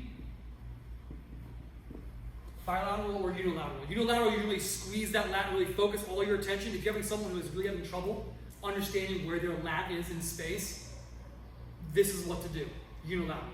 If someone understands that, bilateral. Either way, when you do anything bilateral, you are lending yourself to a slight bit of retraction. So you're not going to be able to get as deep into that low insertion of the lat as you would unilaterally. Does that make sense when I say that? I'm glad one person agrees. You're my favorite. You're my favorite today. Okay. All right. And then finisher. So typically for me, this is a sled overhead extension at 400 to 500 meters at max reps. So that's basically, if I go around my building where my facility's at, that's about 450 meters, give or take. It's a sled, lighter weight, you're just constantly moving. You can't move, you lock out, bicep and lat with your ears, you just keep walking, keep your head down, keep walking. So I understand that's that's high reps, and on a day where we're not really trying to target that. However, this high reps, mainly concentric after the first 1 or 2 times you do it, is highly restorative, much like reverse hyper is. Highly restorative, and it helps generate a very large training base. And on the back end of the week, we are going to do reps when it comes to actual multiple sets, multiple attempts. We can get away with this thing here and then pulling it from the back end. All right. Any major execution questions on this before I erase it and I go over real life? I know you're enjoying this. Yep. So on that, the WSBB with the lat pull down, if we're setting that up here with a band, Yep. does that change the way you approach the reps on that in any way, shape, or form, since there's less variability in? Yeah, you how push can it to accomplish 30 to 70. Okay. Yeah, either together or per side. Yeah. Yeah. Sweet. Yeah. Any other execution questions on this? Okay. All right. So now for real life here. Okay.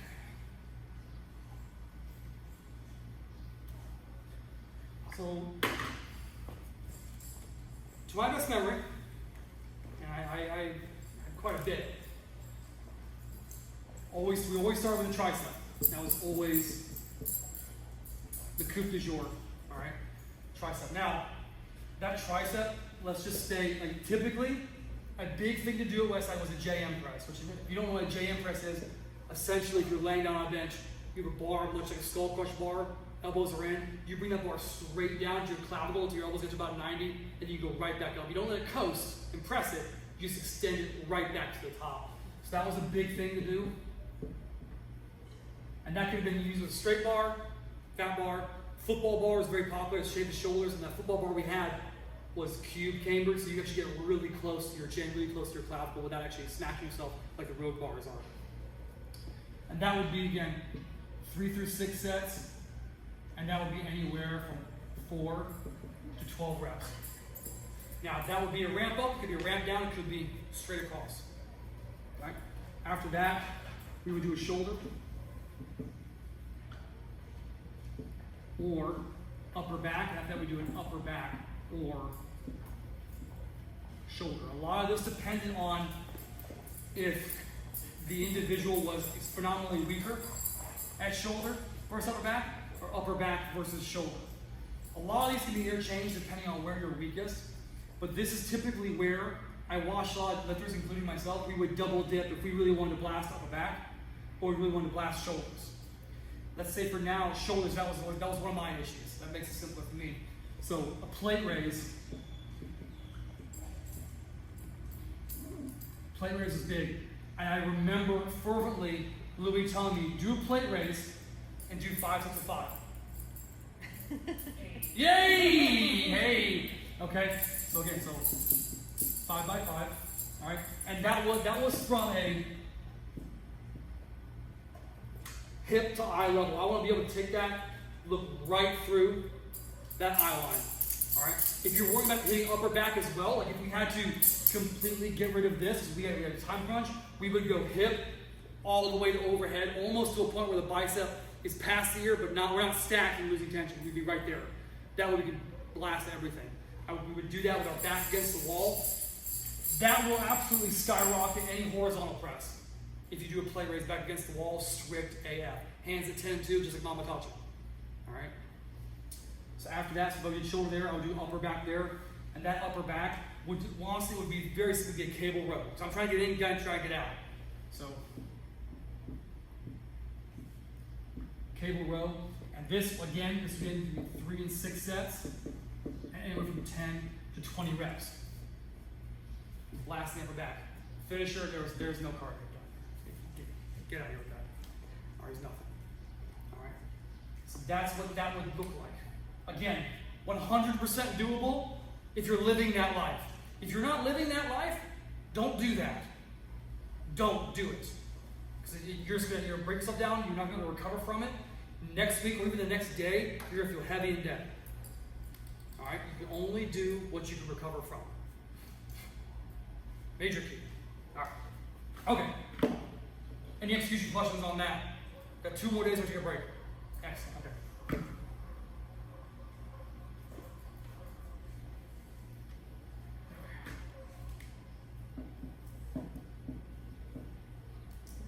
Okay.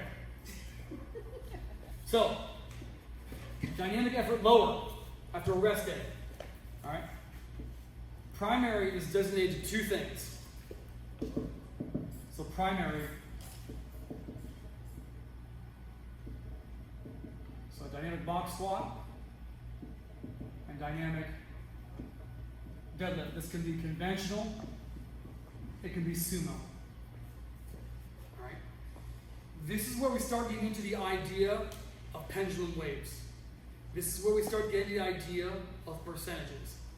This is where, this back half of the week, in my opinion, with the CrossFit athletes I've worked with, again, Gen Pop or games level individuals or teams, soldiers or operators I've worked with, combatives experts I've worked with, these 2 days, these dynamic effort days, are where it all comes into play and where we can actually make progress every time. I'm going to write up several ways of doing these waves, and I'm going to erase them because I have more to write. There are infinite ways to do this. I was there when we started doing 12 doubles, 10 doubles, 8 doubles. It transitioned into all kinds of things. It started with 10, 8 to 6. Then we went 8 to 6 to 4. Then we started doing 9x5s. Actually, excuse me. Then we went back to 5x5. Then we started doing 9x10. I wasn't lifting at that point, but I watched it, the 12. All right. So, let's say for now, we're just talking about the box squat. Okay? We'll go over execution on this in the practical after lunch.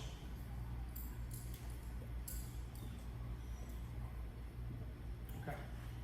So, an idea could be 12 by 2, 10 by 2, 8 by 2.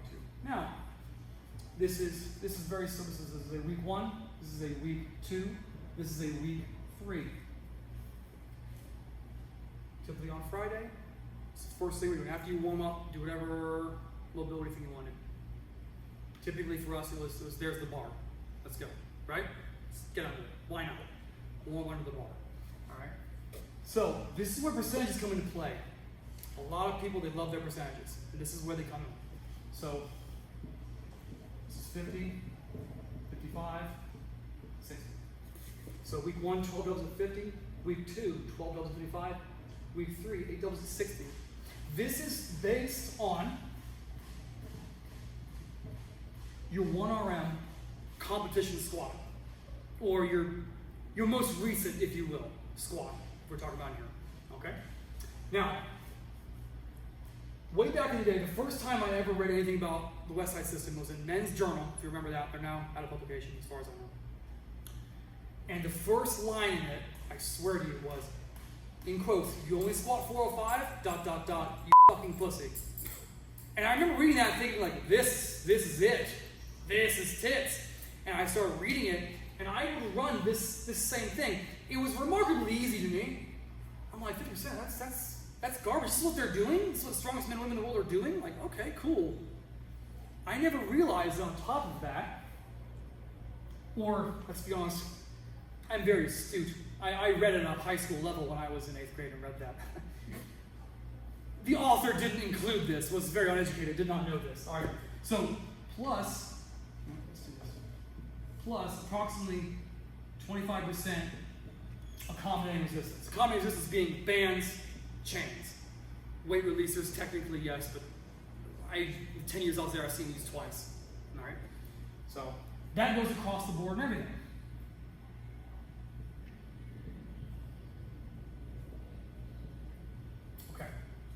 So again, bands or chains. Now, that approximate 25% is at the top. So when you're standing, the majority of that chain should be off the ground. There should always be chain in contact with the ground.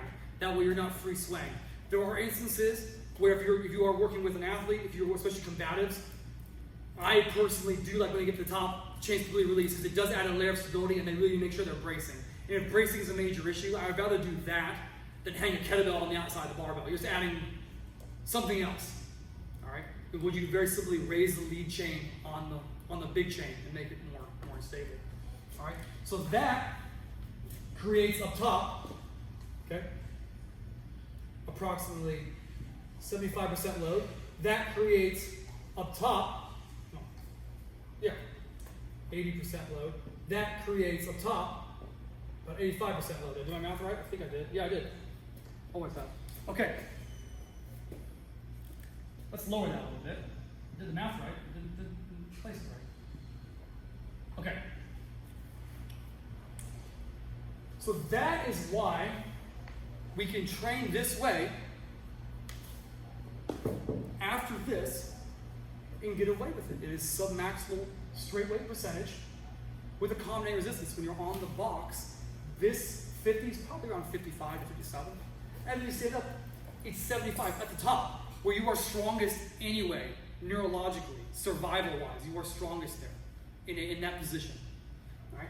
So this, approximately 25%, is going to run from every other denomination of wave I'm going to show you. All right? Does the idea of combination resistance on top of that make sense to get this percentage at the top? Okay. All right. So again, based on your 1 rep max previous best squat. All right. So same with the weeks. So I've done that. I'm sorry. Get ahead of myself.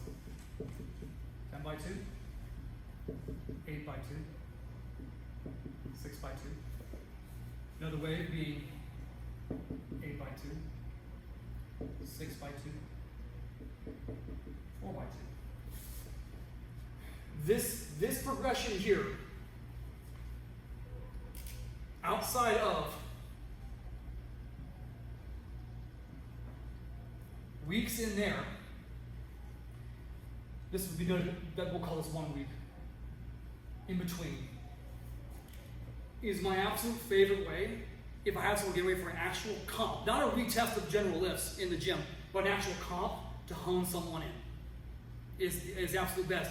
I actually watched this happen at Westside, where we started with this, and the guys started doing a little bit less, they started doing this, and then Lou started looking at them like they're not training at all, and they started doing this, and then it trailed up a little bit more, and then Lou lost his mind, and had everyone, like forced everyone, which is great because they were there to train, to come back to the top. All right. However, it's okay. Just the board. Calm down. Okay. Disturbing her now. Okay. Every percentage here is still the same. You just take, copy, and paste this here. The only difference is, as you're going on, you're getting more and more. Think about doing a little bit less, so you can afford a little bit more on the back end. You're doing a little bit less, so you can afford a little bit more intensity on the front end of the week. You're doing a little bit less, so that you have to be more and more and more and more in tune. Now, the one thing I will say on this, I like doubles a lot, especially when you're dealing with this setup. If you ever set this up in your life before, it's horrible. It takes a long time. Set a box up, especially here, a box, the bar, the chains, make sure they're appropriate height. It takes a lot, all right? So, the one thing I would say on this, besides doubles, I would also run these as triples, doubles or triples. I can very easily see this as triples here, triples here, triples here, or triples, maybe 1 or 2 triples, hidden doubles, and then hidden doubles. I can very easily see that. However, this, again, stays the exact same all the way through. It does not change. 50, 55, 60, approximately 25 additional. All right, is that making sense? All right, that is a lot. Now, there are, again, many other ways to do this. I get it.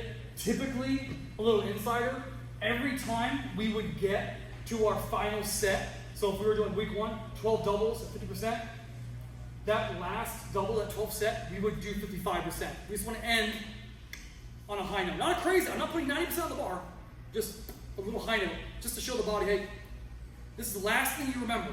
This is the last thing neurologically you remember, and that last one each week typically was the only one I would, or when I would train my training partners, we would throw our belt on for. Because we want that to key in like, hey, neurologically, this is a competition. Hey, this is a little bit heavier. That way you get under that weight the next week, 55, no belt, your body's like, done this. Live this life already. We got this under control. And it picks up almost where it left off, as opposed to starting out of nowhere. Okay? Any questions on squatting?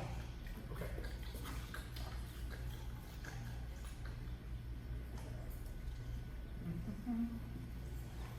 All right. Okay. Okay.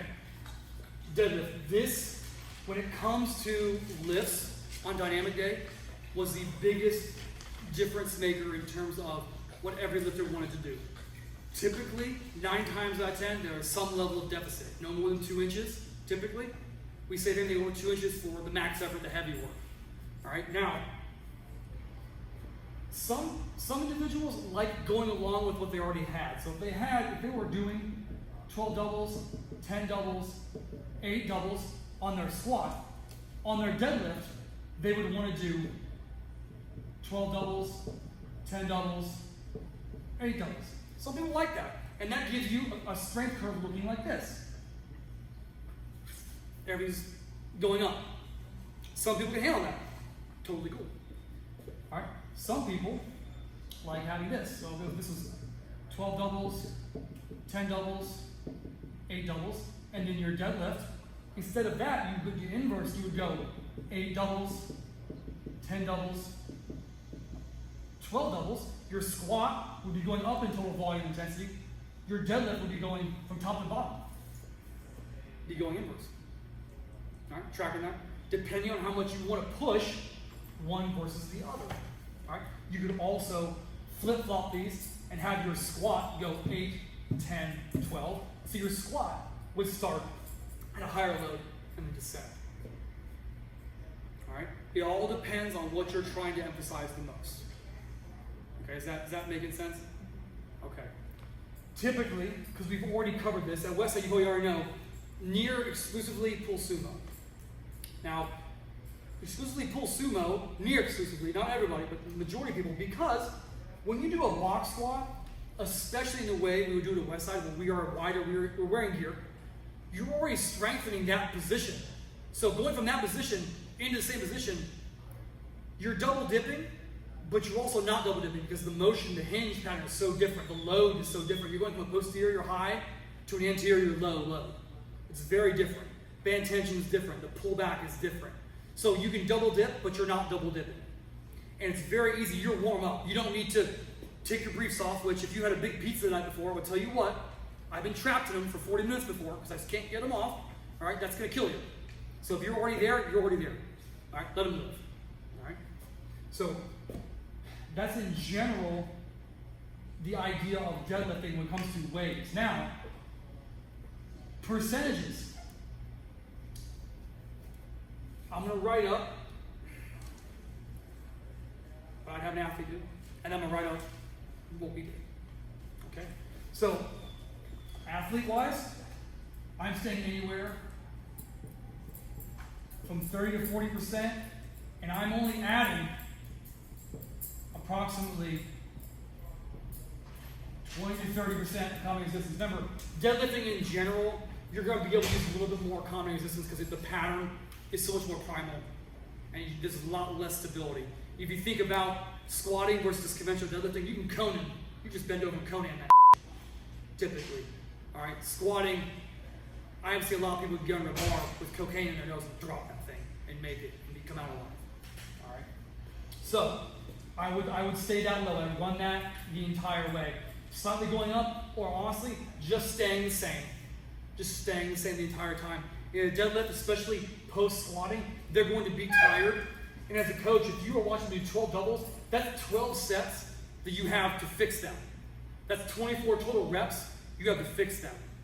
That is doing 2 reps, stepping off for 30 seconds, gathering thoughts, reassessing, and then reasserting. As opposed to doing a 5x5, you have 5 opportunities. Really, because intra-set, you're not really going to be able to adjust them.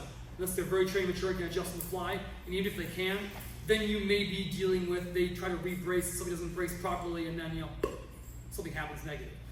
So I would say in that percentage, everything that you do is virtually going to drive your deadlift. You do farmer's walks, you squat, you do good mornings, you do GHDs, you do reverse hypers, sled pulls, pull these. It's all going to drive the deadlift. So you don't really need to put a lot of time to do heavy deadlifting all the time. If every once in a while you're pinging over here on a heavy deadlift. All right, if you're worried about the neurological load, you're going to get it. Worry about speed and precision. That's what we're all about. Again, these 2 days for me, absolute king shit for any type of athlete. I could almost completely wipe these off the map. Maybe do one day where we do heavy sleds, the heavy auxiliaries, total body, but just live on these days because these will make the athlete. My first experience with athletes in this aspect at Westside, I had 3 female athletes who all went to the games. They ran literally these 2 things, and they did like reverse hypers and double squat march for 3 by 3 minutes, and pull a light sled after 3 times on the building, like just to podcast pace, chatting to each other, tactical texting. All right, they did that 6 weeks. The smallest jump in a sumo was 40 pounds. The biggest was just over 7 pounds. There was virtually no work involved.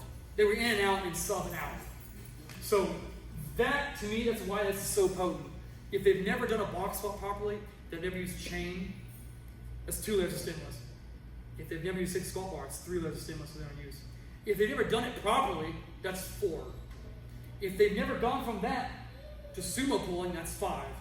Never sumo pulled against bands, it's 6. Never sumo pulled like standing on a half-inch of mat, that's 7. That's 7 layers of stimulus they've never done in their life. So you don't need to do a lot. You don't need to push a lot of volume on them because the body's already just getting all these pains. And after a while, there's just too many that doesn't know what to do. And you'll still make gains because it's all new. And again, we discussed earlier, they know the position they need to be in. They know the weight, we're taking less jumps. But at that point, why would I settle for a 20-pound jump when I can have a 45 and do less work, put less road mileage on the individual? Anything about squatting and deadlifting execution? Okay, so that is what I do with an athlete. Now for the fun part. Okay. So again, there are many different ways to run deadlifts. Typically at Westside, I'm just going to use the 12, 10, and 8 example again. These are all singles. There are no doubles. Why? It doesn't exist.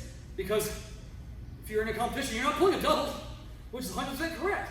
If you are in a powerlifting competition, you are, I would say, 9 weeks in closing in to your goal, to a competition. Yeah, pull the doubles, pull the reps, and just speed singles. Because if you're doing any more than that, there's a problem at that point. You should have developed that base previous, in my opinion. All right. So these were all doubles, and they were all at. That's a horrible 5. Oh my lord. Okay. 50%. Yes, I know. Okay. So all at 50%. And at that, we can think about going from 40 to 50 because we're doing a single. And you're training with 2, maybe 3 people max, 2 people being optimal. Okay? So that is where we would live. It would still be on a slight deficit majority of the time until you got really close to the meet and then you're like, okay, we need to know, make sure we're really good at where we are in space.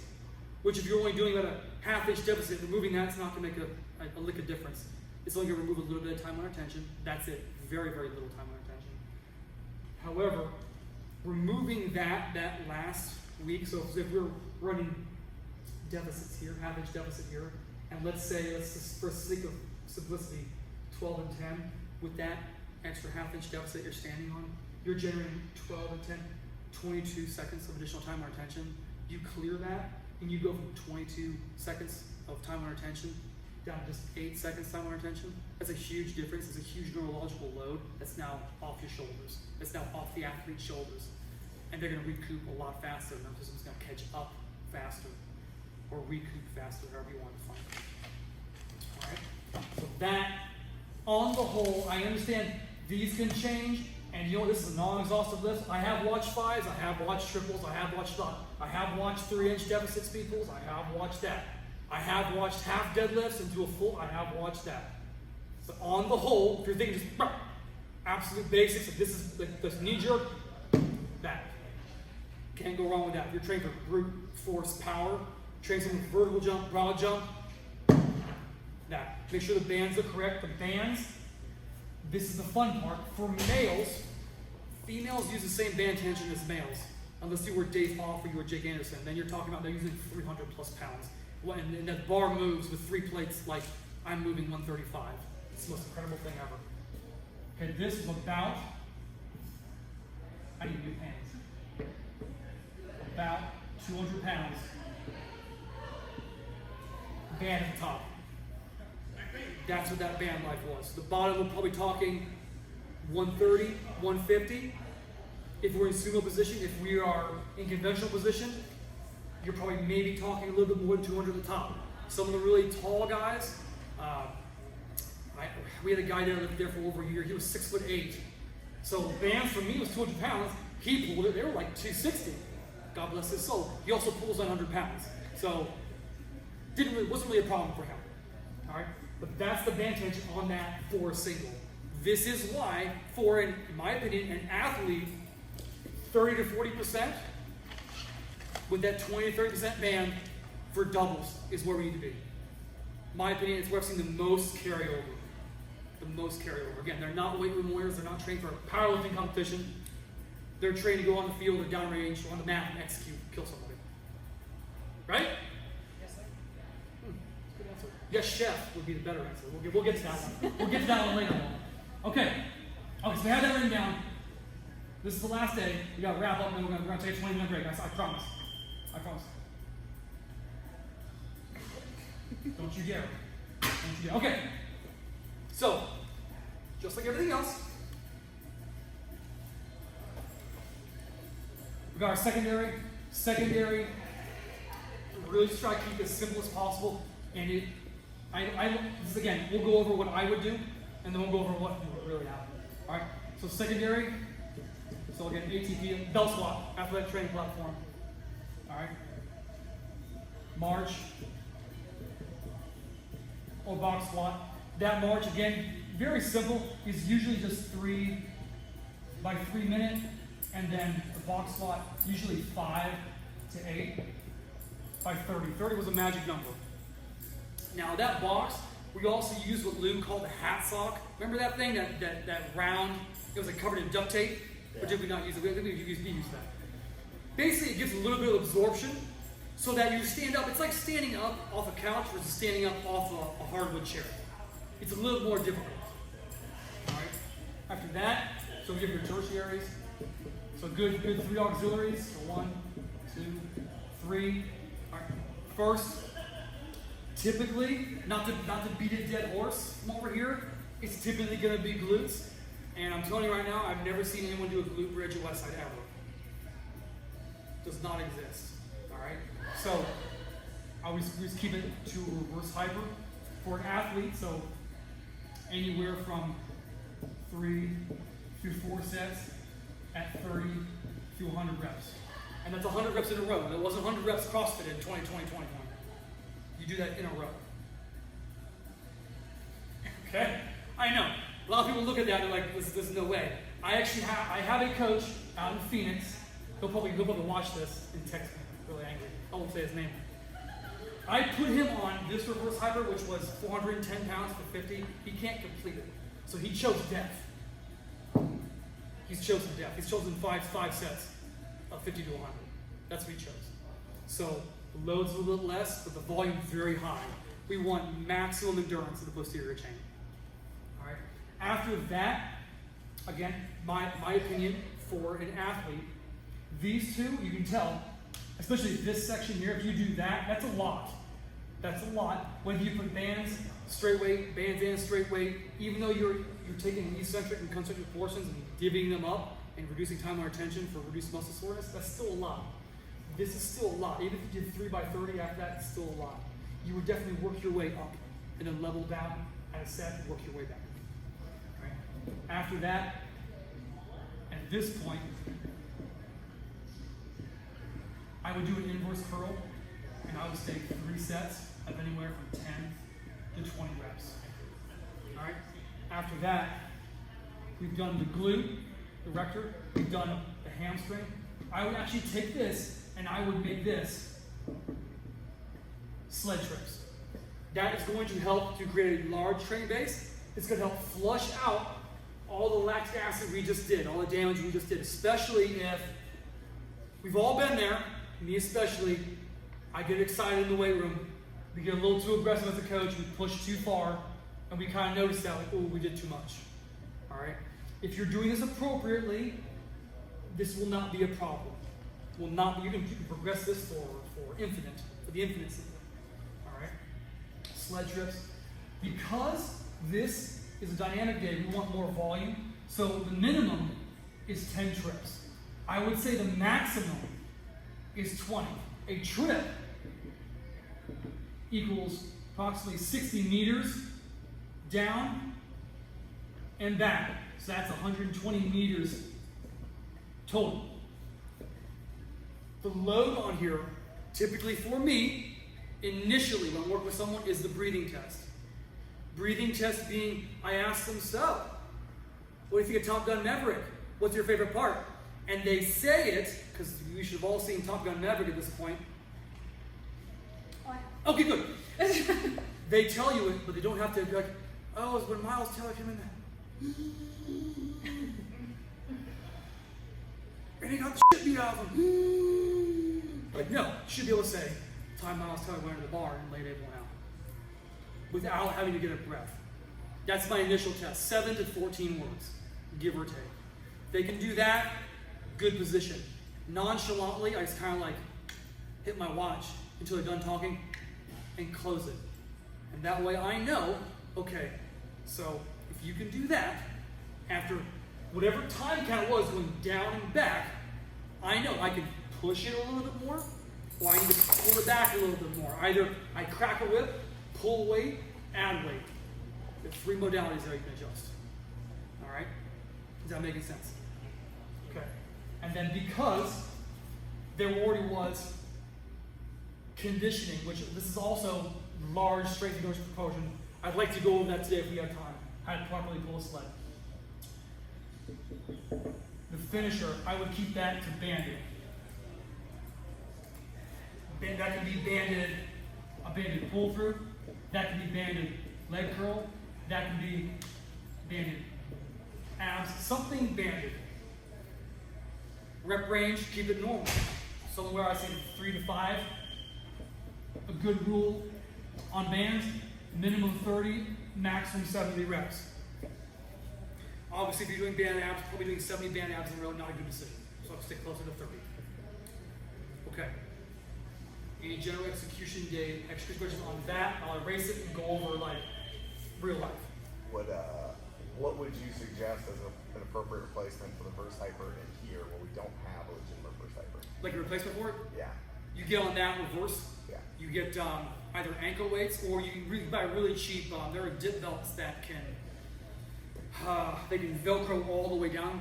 I don't know. Like I think the extra small Rogue Super Awesome minus PR. Let me rip this Velcro off belt. I think that can get wrenched down to traditional ankle size. You just wrench it all the way down, the old school like Lou thing, and just put a chain through it and put weights around it. Okay. That's typically what I've had people do. Yeah, I remember like back in the day, you, AJ, and I would get everything out of boxes. Yeah. So, Yeah. Okay. Okay, so that is typically what I personally would do. Okay. What actually happened? This is pretty much the same, to be really honest with you. Pretty much the same. After that, 1, 2, 3, it would typically always also be a reverse hyper. The only difference is, when you do this, it would be the pendulum, or when we didn't have one, it inverted. So pendulum being, it's actually going to pull you 15 degrees further underneath, or inverse being, I can take that table, and I can decline it, where your clavicles are lower than your hips, and you actually have to use more erector, or At an incline, the clavicles higher than the hips, and your glutes are doing more of the work of alleviating the erector. So reverse hyper in an incline, a decline, or a pendulum, and it would be between, again, 3 and 6, 30 through 100. Okay? And typically on this, for the majority, it was about 50 reps would pretty much be the goal. Anything sub 30 is, you're kind of, I don't want to say wasting your time if you're doing it properly, but you're not going to get the blood volume to recover and flush everything out that you really need to. I should do it more often. Okay. All right. After that, a lot of times they would go back to that belt squat. So I was doing a belt squat march or a belt squat box squat. They would go back to it, and they would do probably a good morning, and that good morning again, 3 through 6, 30 through 100 reps. Again, arriving against probably somewhere between 40 and 50, if I'm being honest. This typically had more band on it than when we marched and or did box squats on the belt squat. There is a band about this wide. It's just on there. It's just there. It doesn't leave. It's just there. And we would put another one on top of it. Because if you're doing a good morning, that belt's on you, you're just hinging back, squeezing it through. You're not doing a huge range of motion. You're trying to load the hamstrings and the glutes. So, good morning. And then after that, it would be typically, I've always seen it was a hamstring. And they really liked complementing this hamstring when they liked doing standing hamstring curl. They really liked doing that. Then 3 through 6. And they would go anywhere from 10 to 30. 10 to 30 each leg, sorry, is it in each leg. Okay? And then conditioning, let's get realistic. Alright? Okay. That's typically that's the volume. That's the approximate volume. Now granted, I'm sure a lot of people will see this and be like, well, that's not what we did when I was there on Friday. Like, cool, you were there one Friday. Like, cool. I'm telling you, like, on the whole, if you were to present this to someone at Westside, they'd look at it and be like, yeah, that looks pretty horrible. That's pretty much. Now, a lot can change, but on the whole, it's a big piece of it. So, we got one more day. Uno más. Uno más. Okay. I'm really going to block you guys off, so if you guys want to. Okay. All right. So, we're going to say Saturday is over here. So I've gotten a little too excited with my writing. Okay? So, primary. Dynamic bench. Now, typically, this is done for 8 to 9 sets of 3 reps. All right? This is done at 40 to 50% your raw, and Westside would be your raw bench, not your competition bench, because that would be like, 1,000 pounds. Oh my goodness. 500 pounds would be too much. All right? 50%. Same idea comes to combined resistance, so plus approximately 25% of combined resistance. Okay. Now, if any of you know anything about Westside, you know that during this, you're rotating your grips. We're going close to moderate to wide. All right.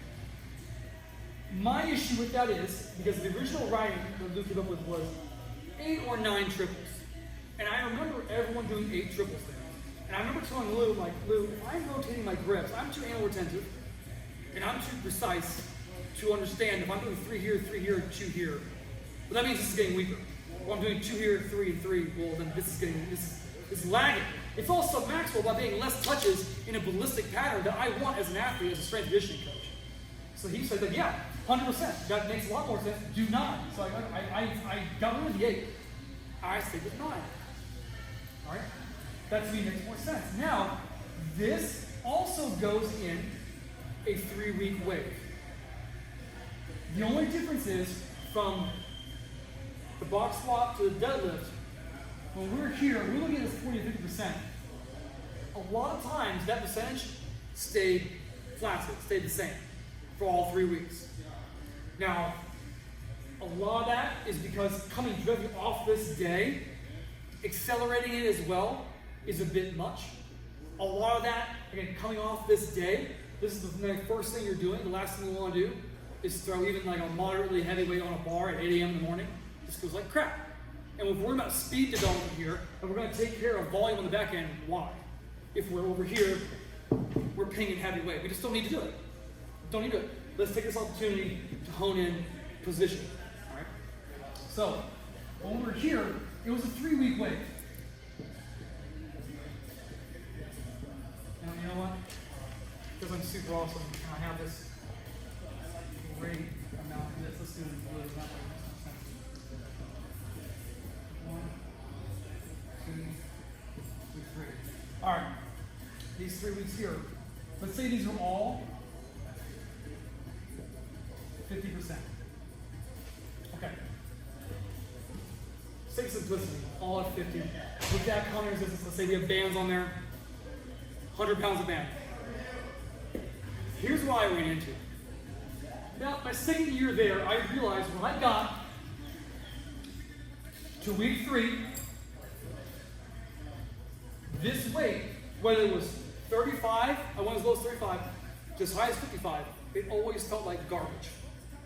It always felt like garbage. It's after like 2 years being there, not the first week. So after I did this, it felt like garbage. I remember coming to I was in there early on a Sunday. I was working at Costco. I went in there early on a Sunday, it was like 4:15 in the morning, and Lou was there, and we started talking about benching. He said, well, I mean, yeah, Joey, back in the day, we just ran 2-week waves on benching. Because just neurologically, we just catch up in 2 weeks. And I look back at myself years and years ago. The majority of men, we start by benching the most, doing as much arms as we can, because that's the sign of our masculinity, I guess. All right. After week 2, I realized on week 3, I couldn't get better at anything. And it clicked in my mind. I said, like, yeah, we'll do like that. I explained it in the whole scenario. And he told me, yeah, that's why, especially going as hard as we do on Wednesday, we only did 2-week weights. That was the end of that for me. I cut that right the hell out. And then 2 weeks after I did that, my body calmed down and re-jammed up. Everything started going up here. Everything I was running jumped up. Just because I didn't reduce necessarily any volume. All I did was cut out 1 week of doing the weight. That same setup, whatever it was. It's the only difference. Okay? So in my opinion, 2 weeks is perfect, and rotate it off. Find something new. So football bar with bands, fat bar with chains. Just rotate it through. Every third week. All right? Okay. So, after that, secondary, this is a very, very simple bam, bam, bam day. Because we want to get in, we want to get out. As soon as we get out, we start recovering. We can get out sooner, we can get an extra meal in us. Alright, so this day, secondary, this is a repetition method. This repetition method, very simple. Dumbbell bench. 5x20 was a very, very common execution of that. Whether it was incline, decline, flat, shoulder press, whatever the repetition method was, dumbbells, 5x20. It was very easy. After that, tertiary. So you have 1, 2, 3. This rep scheme, this rep range, very, very common. So after that, you hit triceps first. And it would probably be something in the range of 4 to 5 by 20. Appreciate it. All right. After that, it follows a very similar pattern to Wednesday. Shoulder versus upper back, shoulder versus upper back. Okay. So if you get that, upper back. Upper back versus shoulder. Okay. What's up? Triceps. Yes, I aggressively wrote that P. Yes. All right.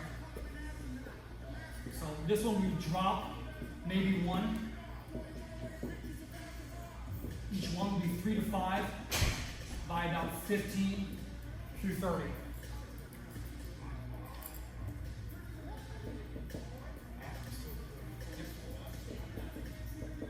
Finisher, the usually a banded overhead extension, about 300 reps. That 300 reps, minimum 30, maximum 70. We're trying to get past the muscle, get into the tendon and ligament, but not go to a point where we're doing over 100 ultra high reps. Typically, we have done ultra high reps, but it was very sparingly as a shock technique or as a recuperation technique. Everything we do this entire week with bands is fast and ballistic. We are prepping the body for ballistic absorption.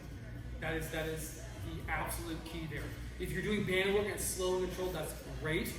But something tells me if you're doing a banded press down, slow and controlled, you're not doing a light or not a heavy jam press like this, smashing your face. Okay, so if you're getting slow and controlled and heavy, why wouldn't you get fast and ballistic and contracted? So you got to complement everything we do, and that also helps to prep the joint. The big thing I would tell operators is if we're doing band tricep extensions in any realm where we're doing it, I would speed, because the worst thing I want, while we can't guarantee you're never going to blow an elbow out, is if you get in a confrontation and someone's wrenching on your elbow, I want that elbow to be able to resist and fly. If you ever look at the Burj Khalifa in Dubai, that building, it blows with the wind. It's not rigid. If it was rigid, it'd go. Sears Tower, same way. You go all the way to the top and you're standing there like, what was that? Like, oh, that was the wind. The guys go, oh, that was the wind. I'm like, oh no. Slowly moving. So that way we can actually prep that joint. If you're rucking and you fall and you catch yourself, which you shouldn't do, you just let it happen because you'll blow your elbow out, there's a lesser chance of you dislocating your elbow because that tendon ligament is prepared, it's thicker, and it's ballistically absorbable. Okay. That's typically what would happen. Really, when it comes down to athletes, the only thing I would change, I would take every one of these, so instead of 4x5 on the tricep, I would go 3 to 4. Shoulder over back, I would go from 3 to 5 to 2 to 4. And 3 to 5 to 2 to 4. And then all this stuff, if I can get away with it for an athlete, would be the bamboo bar. All that. So we're getting as much soft tissue as we possibly can. I know we have like 4 over there. Aaron's very proactive. All right, that's the only thing I would change. First thing up there being what like athletes actually would do, or what guys at Westside would do, and that would be what I would do with athletes because we just don't need it. We're prepping them to do what they're doing in the field. Okay. Delightful. 6 more minutes and we'll break for 20. Any questions on this day, or this week in terms of like Westside programming? Yes. So you 1 rep max on both squat and deadlift? Okay, good question. So, this is either a good morning, a deadlift, a squat, or sled. Any variation. The trick is that variation has to be applicable to the individual or the group. For example, if we're talking about a powerlifter who is not very good at straight bar, which is very rare, but let's say for sake of argument, he's very bad at straight bar. We would put him on under a box all day straight bars. You can get familiar with a straight bar and maximum load for a while. If we're dealing with like a jiu-jitsu player, like I would put, because it doesn't matter if they do a straight bar. So I'd put them on a same squat bar. Have them do that. It's going to save their shoulders a little bit. But it's going to allow them to be more in their realm where they're here, they're locked up. They're not erect and locked down. They're curved in a little bit. That same squat bar is going to key them into that. So that's more applicable to them. If we're talking about strength curve type stuff, if that powerlifting with the straight bar is bad off the box, I'm going to put a really crappy piece of foam down there. And that way when they squat into it, it's like getting up out of a really horrible couch. So they exert more force out of the body as much as possible. If they're bad at the top, walking out and driving through, I'm going to put bands on it. Hard box, get down to it, release, come back up, they drive through, they're going to strain through the lift. Deadlift is really the same way. So if we're worrying about we're really dead off the floor, we're gonna have you do a 1 rep standing on at least 2. We went up to, I pulled from a 14-inch deficit. We had a benching hammer bar that we would use for that. 4 with soles. If you're really down to the floor, probably 3 to 4 inches is enough standing on that for a 1 rep max. Controlling all the way back down to the floor. You have 3, remember, your 3 phases of a lift: concentric, isometric, eccentric. Eccentric being the absolute strongest. Things Lou told me a long time ago when it comes to deadlifting, especially. Chuck told him once, like, I control. You know what Chuck Vogel is? Okay, Chuck Vogel, go. There's Dave Hoff, there's Chuck Vogel, there's Donnie Thompson. Like, absolute goats in terms of absolute weight and wearing gear and learning how to strain under super maximal poundages. He would always control his last 3 max effort deadlifts down to the floor, like 10-second control, and put it down just so soft it wouldn't break an egg. And he was so strong. He got to a point in his deadlift he couldn't deadlift it because his nuts were just gone. His hands were gone. So that's how strong his hand was, but he would always control it. So always controlling that negative all the way back down, especially those last 3 to 4 inches of deficit, so you're not like giving up on it. If you're at the top, that deadlift has to be a rack. So the rack would be set up like, or just like Olympic blocks, if you will, just from the knee or just 2 inches beneath that mini max or sticking point for 1 rep, again, controlling the negative. You can also, for a deadlift with bands on it, that'll help you straighten through. But usually, straight weight out of rack, if you've never done it before, it does the trick for me. You know, sled work, if you do it with an athlete, I'm big on sled. I've never seen an injury on a sled. So like, you just drive them on a sled as much as possible. And if they're really bad at foot turnover, I put 5-pound ankle weights on them. If they're really bad, I know that when they, the combatives, when they lock up and they're being torn, have you ever wrestled before? Okay. Even when you lock up on somebody and like you're gambling, you're wanting to see if like who's gonna be able to like give first. You ever like wrench down somebody and they don't move? And what is that reaction in your mind? Like, fine. I've talked to like record champions. I've talked to like state winning like 4A wrestlers, and they also do the same thing. That same reaction you have where I'm like, you lock, you jam, nothing happens. Like, well, I'm not winning the match. I'm not gonna win. So that's the thing. I'll put a Zercher harness on them, kettlebells up high. I'll have them hold a 100-pound med ball and suck it right to their chin and clavicle as they're pulling that. And that way it develops that for them. That's a max for them.